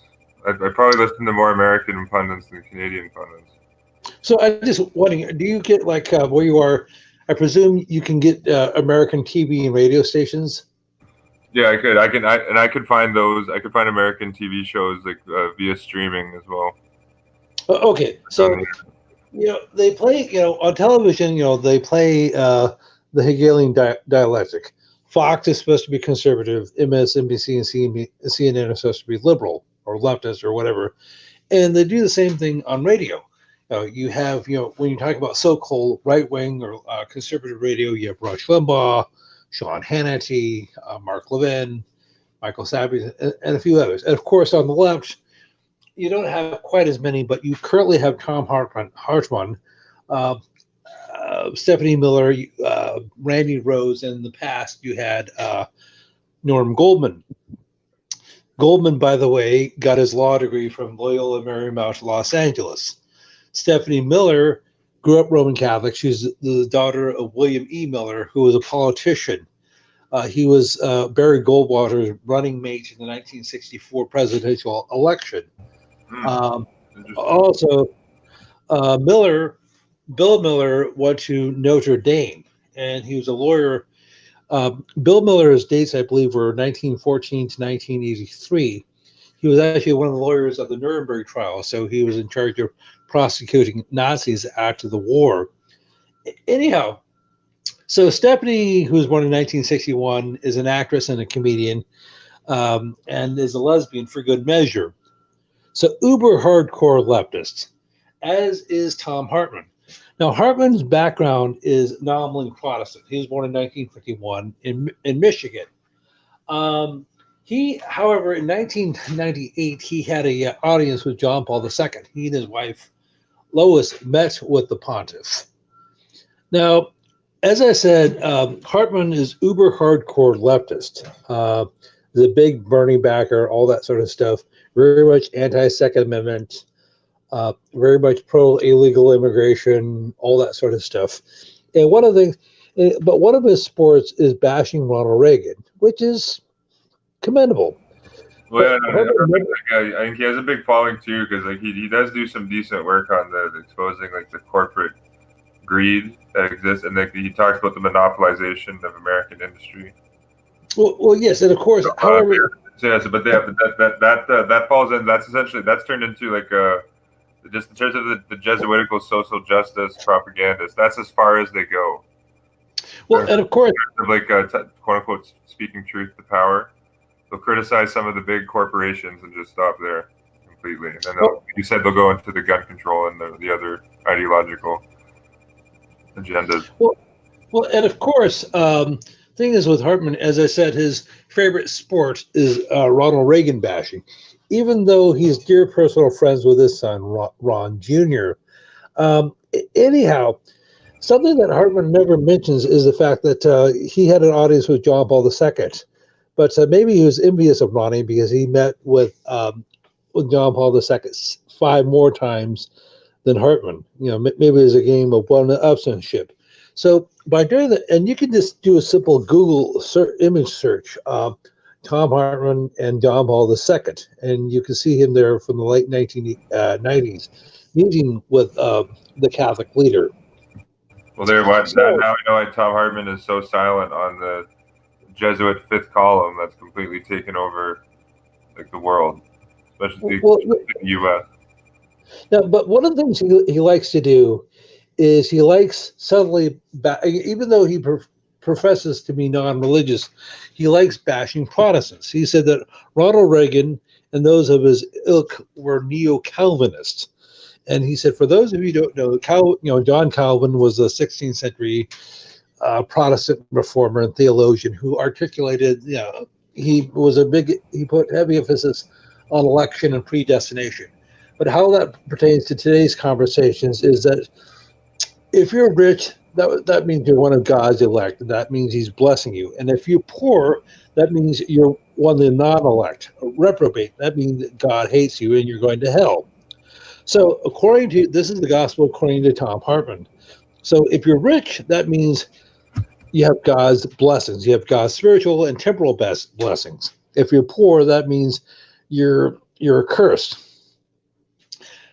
John Calvin never articulated any of these ideas. Yes, he did put a heavy emphasis on being industrious, being a hard worker, being prosperous, being able to take care of yourself and your family, but he never advocated avarice, stealing from people. He never was a proponent. He and his, the Puritans in England and the Huguenots in France never advocated stealing from people, or monopolies, or oligopolies. That is a complete Jesuitical Yeah, cadre. that's Jesuit moral theology, Jesuit probabilism, Jesuit doublespeak, Jesuit sophistry, Jesuit casuistry.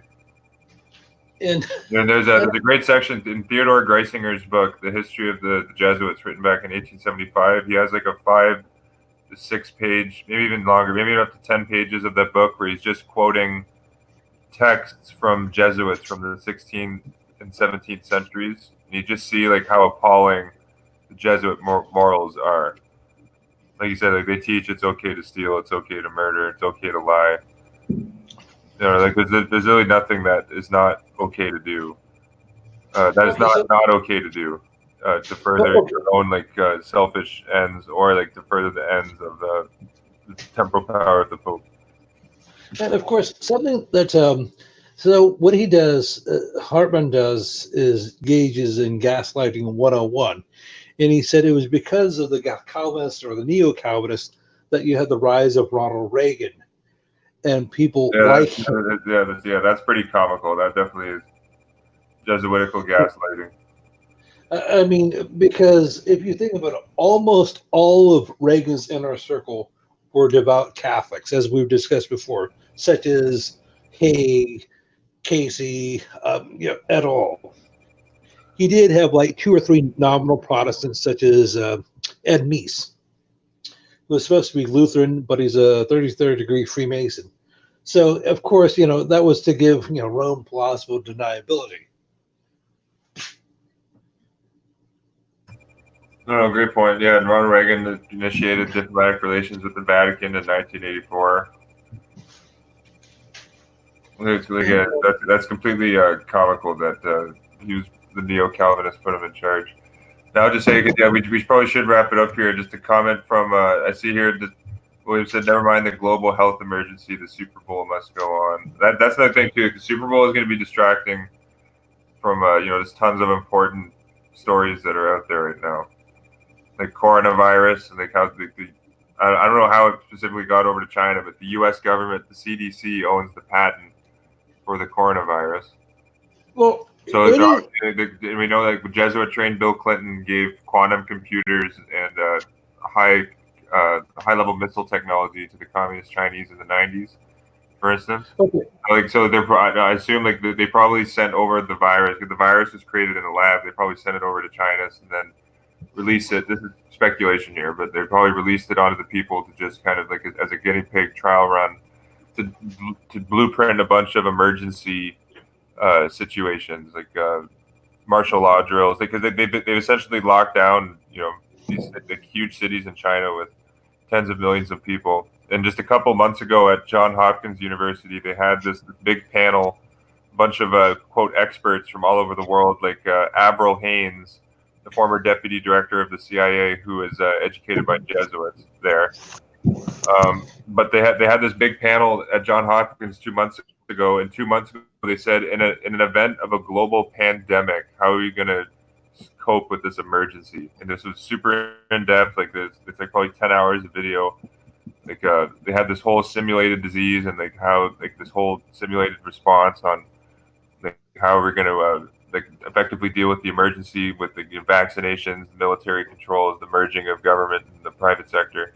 But essentially, their predictive programming foreshadowing the release of the coronavirus. So just 2 months ago at Johns Hopkins, they have this conference about a global health a potential global health pandemic emergency, and then here we are just 2 months later, the World Health Organization just declared a global emergency with the coronavirus. And it's just the Super Bowl is going to be distracting, billions of people from information like this. Also, the Jeffrey Epstein story, gets further pushed to the side. And that's another thing, too, with the Kobe Bryant thing, or with Kobe's death this week. That's kind of taken over all of the people's attention.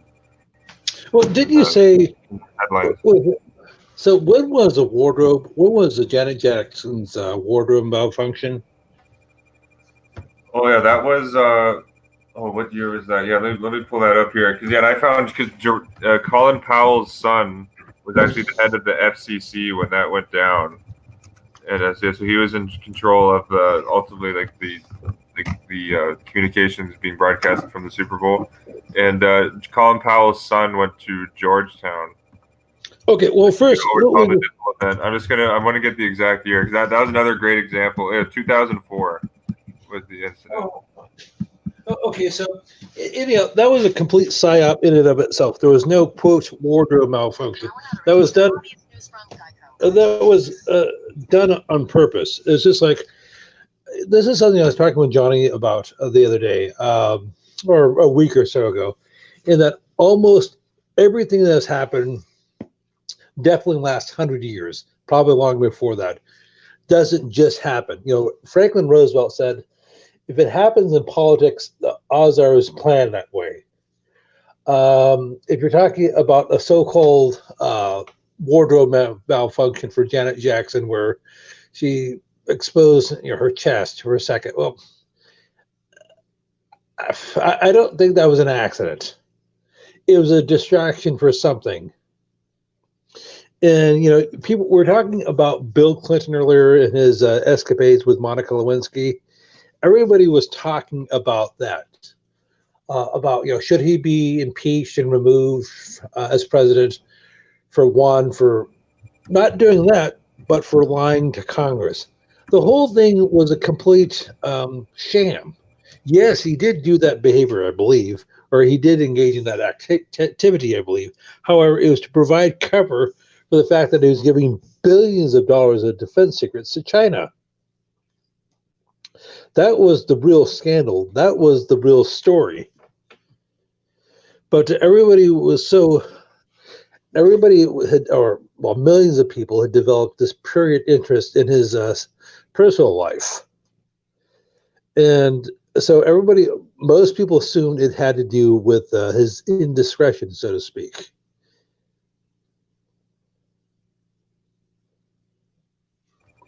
Well, absolutely, and it's a historical fact that impeachment actually boosted Jesuit-trained Bill Clinton's popularity.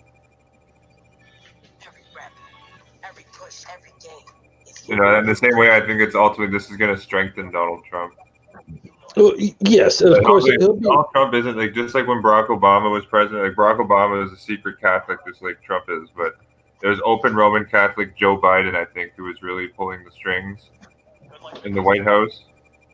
And then obviously there's the Jesuit advisors behind Biden, the Knights of Malta, etc. But I think like Roman Catholic Mike Pence, for instance, is like the real guy who's pulling the strings in the Trump White House. And Trump being a professional actor is just being sent out there to emotionally gaslight the people, to like divide the public, because America is crazy divided. Like there's some.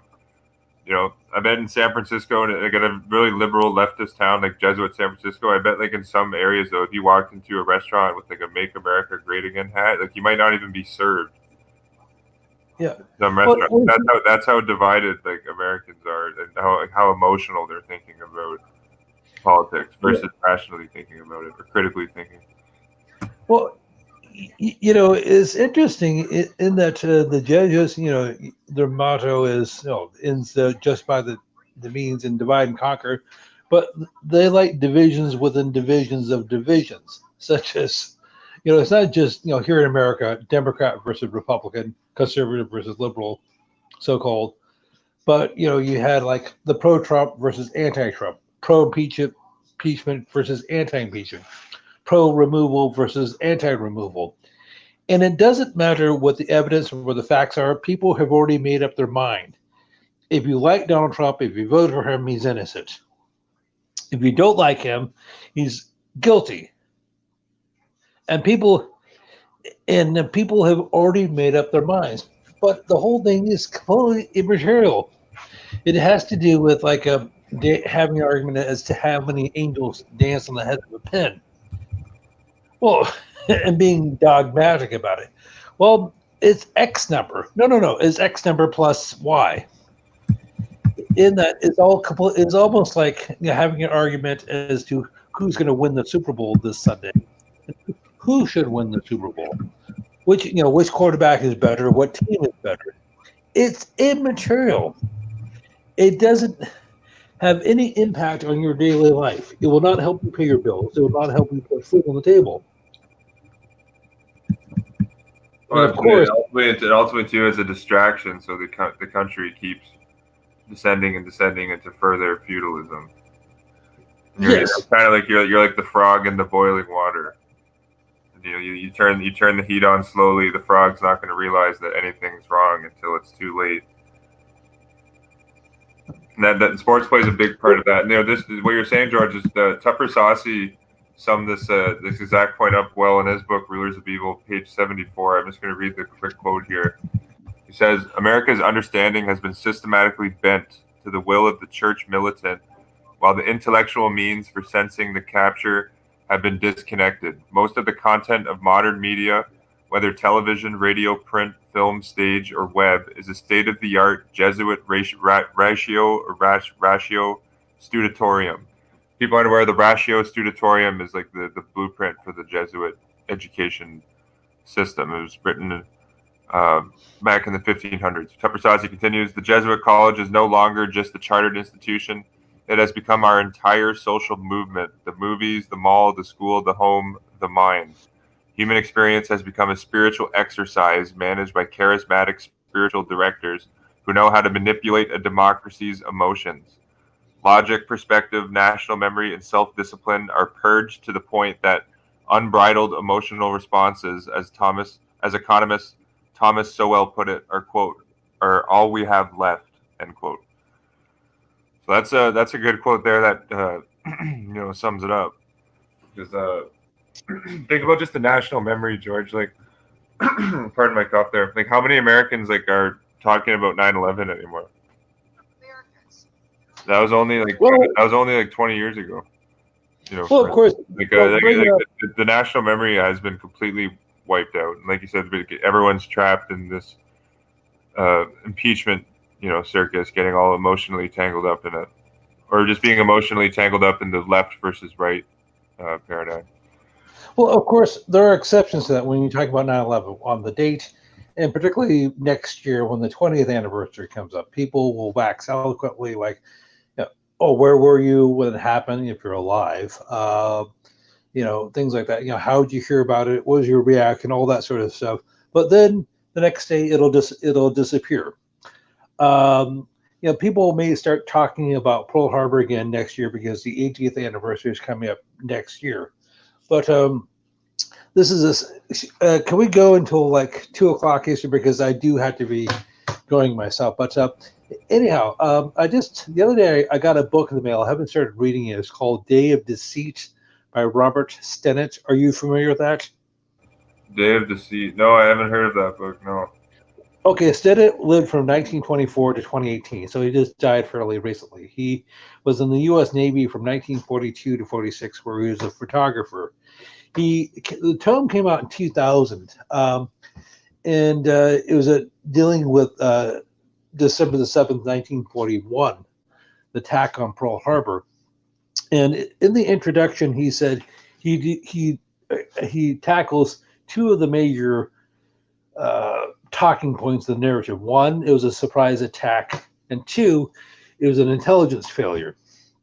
As I said, I've not really started reading it because I have a number of other books that are in my hopper, but I'm planning on devouring it and looking up all the indexes and stuff like that. So, but just skimming it, just looking at the index, he goes over hundreds of documents from the U.S. State Department, the War Department, the U.S. Office of Naval Intelligence, Japanese sources, British, Australian, newspaper accounts, personal correspondence, log entries, things like that. Letters that FDR wrote, letters that Frank Knox, the U.S. Secretary of the Navy, wrote, things like that. Oh, sounds like a nice read.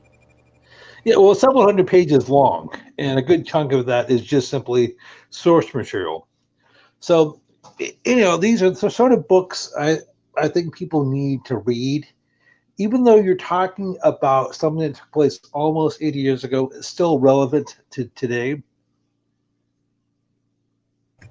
Oh, definitely. Well, I read just recently. I was reading this week a book called. Posted a picture of it in my community page. I was reading a book called The Fuhrer, written Yes, the by leader. Conrad Hayden back in 1944, and it's a pretty thick book, like almost 800 pages. But it's a fantastic book that goes into a very detailed look at how Adolf Hitler came to power and all of the background on the whole history of the National Socialist movement. It goes into like the history of the Nazis with the churches. Lots of information in the book on Hitler's relationship with the Catholic Church in particular. Like the details, like the militarization of the Nazi police, the cartelization of the economy. There's a lot of good stuff, in that book that people today should be thinking about more, because history repeats itself over and over again.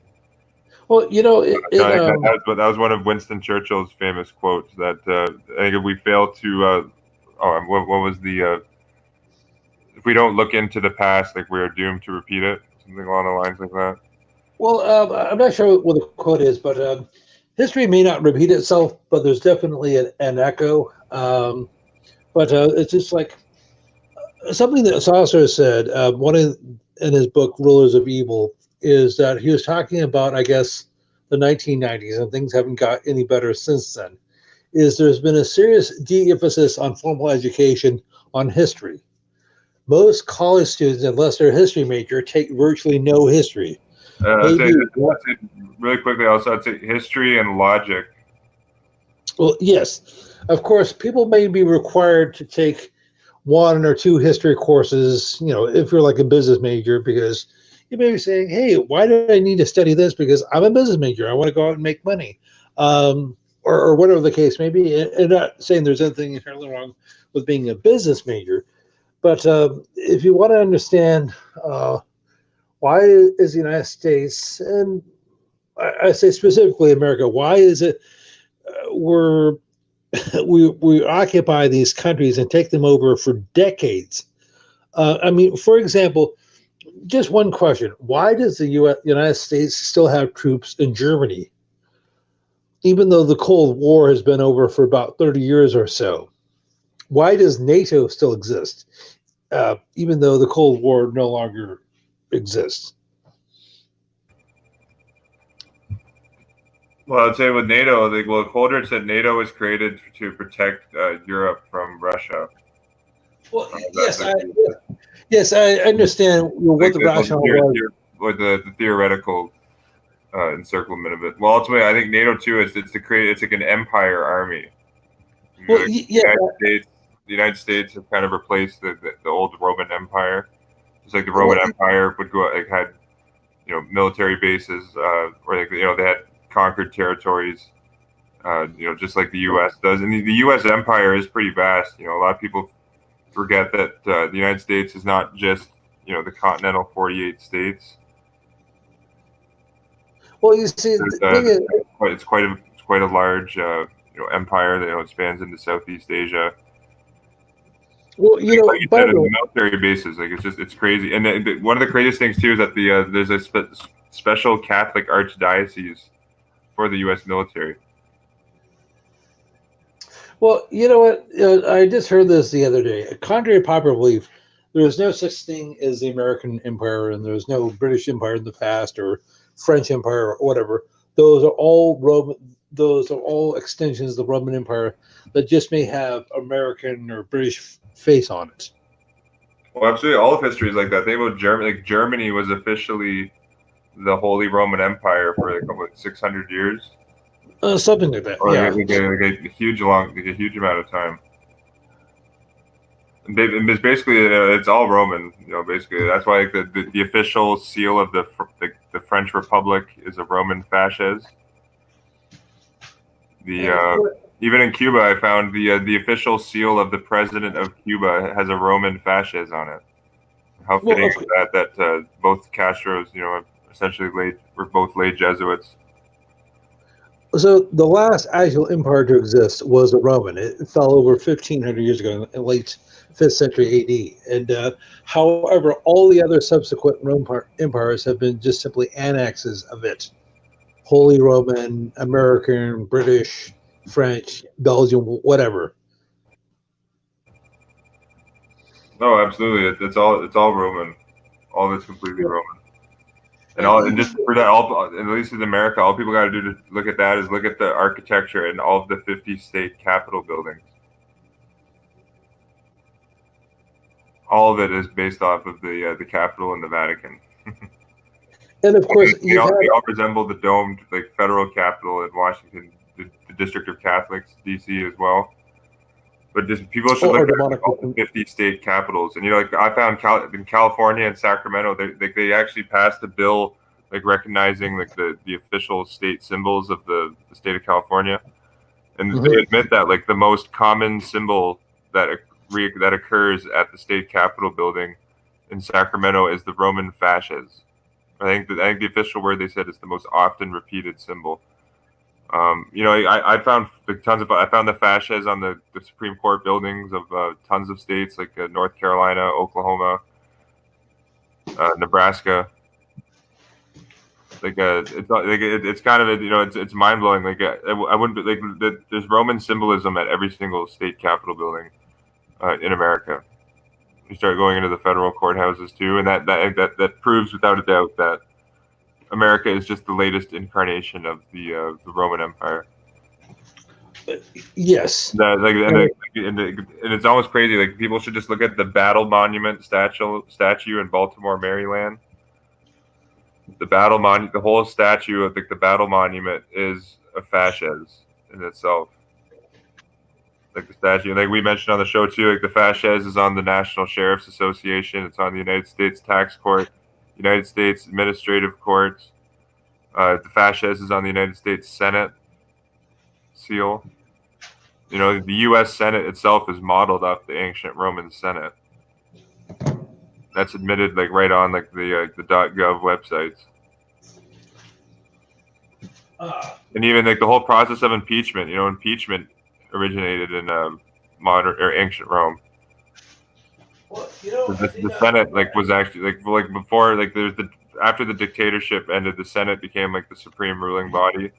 So the Senate had the power to remove leaders of the empire or the republic, and the Senate had the power to enact states of emergency as well, called Senate Consultus Ultimum. But it's crazy. People don't think about it. The whole world system that we're living in is Roman, and to this day, actually, I'm pretty sure the EU is another kind of mini Roman Empire that's just been created. I'm pretty sure the flag of the EU is an ode to the Virgin Mary. And of course, we talk about the country in which I live, United States of America, and the continent in which we both live, North America, which is north of South America. Both of those, or all those, are named after Amerigo Vespucci, an Italian Roman Catholic. Yeah, absolutely, and he's in Vespucci, Amerigo Vespucci.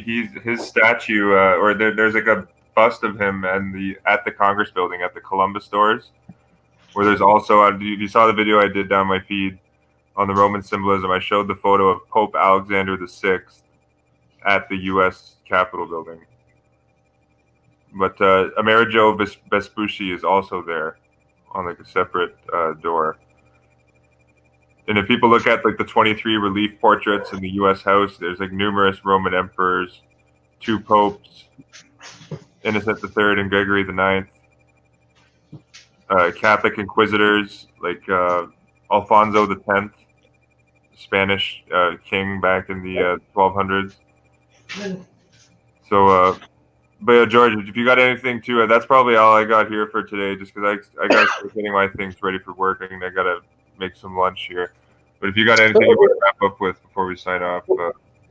Just a couple of things, if I may. As I said, they so you had the Kobe Bryant death of just over a week ago, or not quite a week ago, last Sunday, and then you have the Super Bowl coming up this Sunday. So they have all these distractions to keep people angry and divided and bitter. And it's just like I mentioned the whole wardrobe malfunction and things like that. Of course, 3 or 4 years ago, you had the whole Colin Kaepernick thing about kneeling or not kneeling or standing or not standing, and something you said before. His lawyer was Mark Gallegos. He went to Loyola Marymount, and of course, Garagos, yeah. Garagos. So, and we mentioned before, but he's the CNN lawyer, so he's pretty plugged in.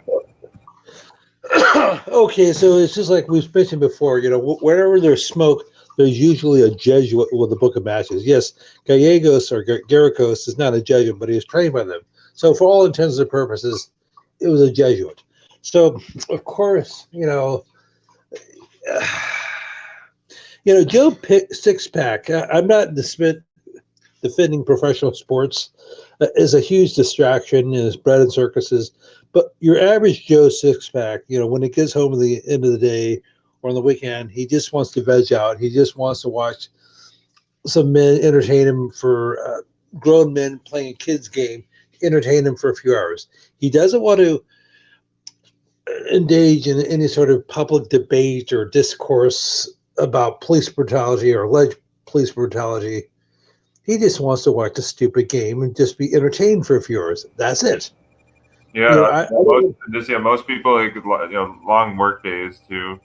Like 8-hour shifts aren't too long, but a lot of people have short attention spans these days. So 8 hours can feel like an eternity. But most people when they get home from work, like you said, they just want to even drink a couple beers, just or just come home and relax. Okay, so they don't want to see the. And a lot of people too these days also because the economy's not going so well. A lot of people have to work 2 jobs to stay afloat. So they're kind of constantly turning or working like on a hamster wheel. So there's that aspect too. Some people don't just have enough time to research into this stuff because they're having to work 60-hour weeks and. Okay. And like you said, after working a long day, you're not really in the mood. There has to be a willpower for you to look into or to do intellectual research like this after a long work day, and many don't have the will to do it, and it's understandable, but that's how the system is set it up. I was talking about Kaepernick or whatever his name is, and I realized it was about 3 or 4 years ago. Anyhow, when they're tuning into the game, they don't want to see this clown with the retro 1970s afro. I think he got rid of it, making a stink about police brutality. Hey, I don't give a rip about your views on politics or current events. I just want to watch the game. And so you basically, and of course they might be saying, hey, this is not the right venue. This is not the right place to be doing this. And so what that does is you end up aggravating a huge audience of people who just want to watch the game and not hear about police brutality or whatever the issue may be.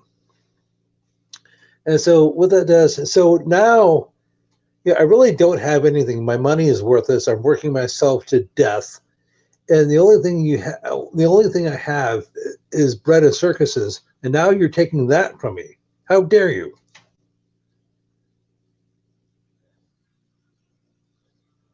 That's I'd say that's a good look in terms of the mindset of the sports fan who's locked in.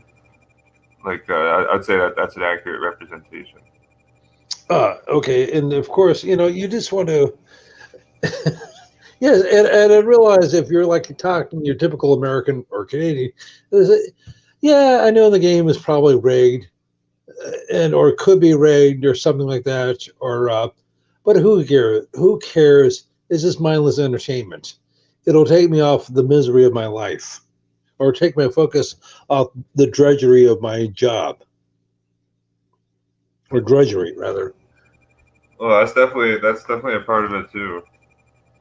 Entertainment ultimately is an escape. Like So- that's why like, I say like Rome wants us entertained rather than educated.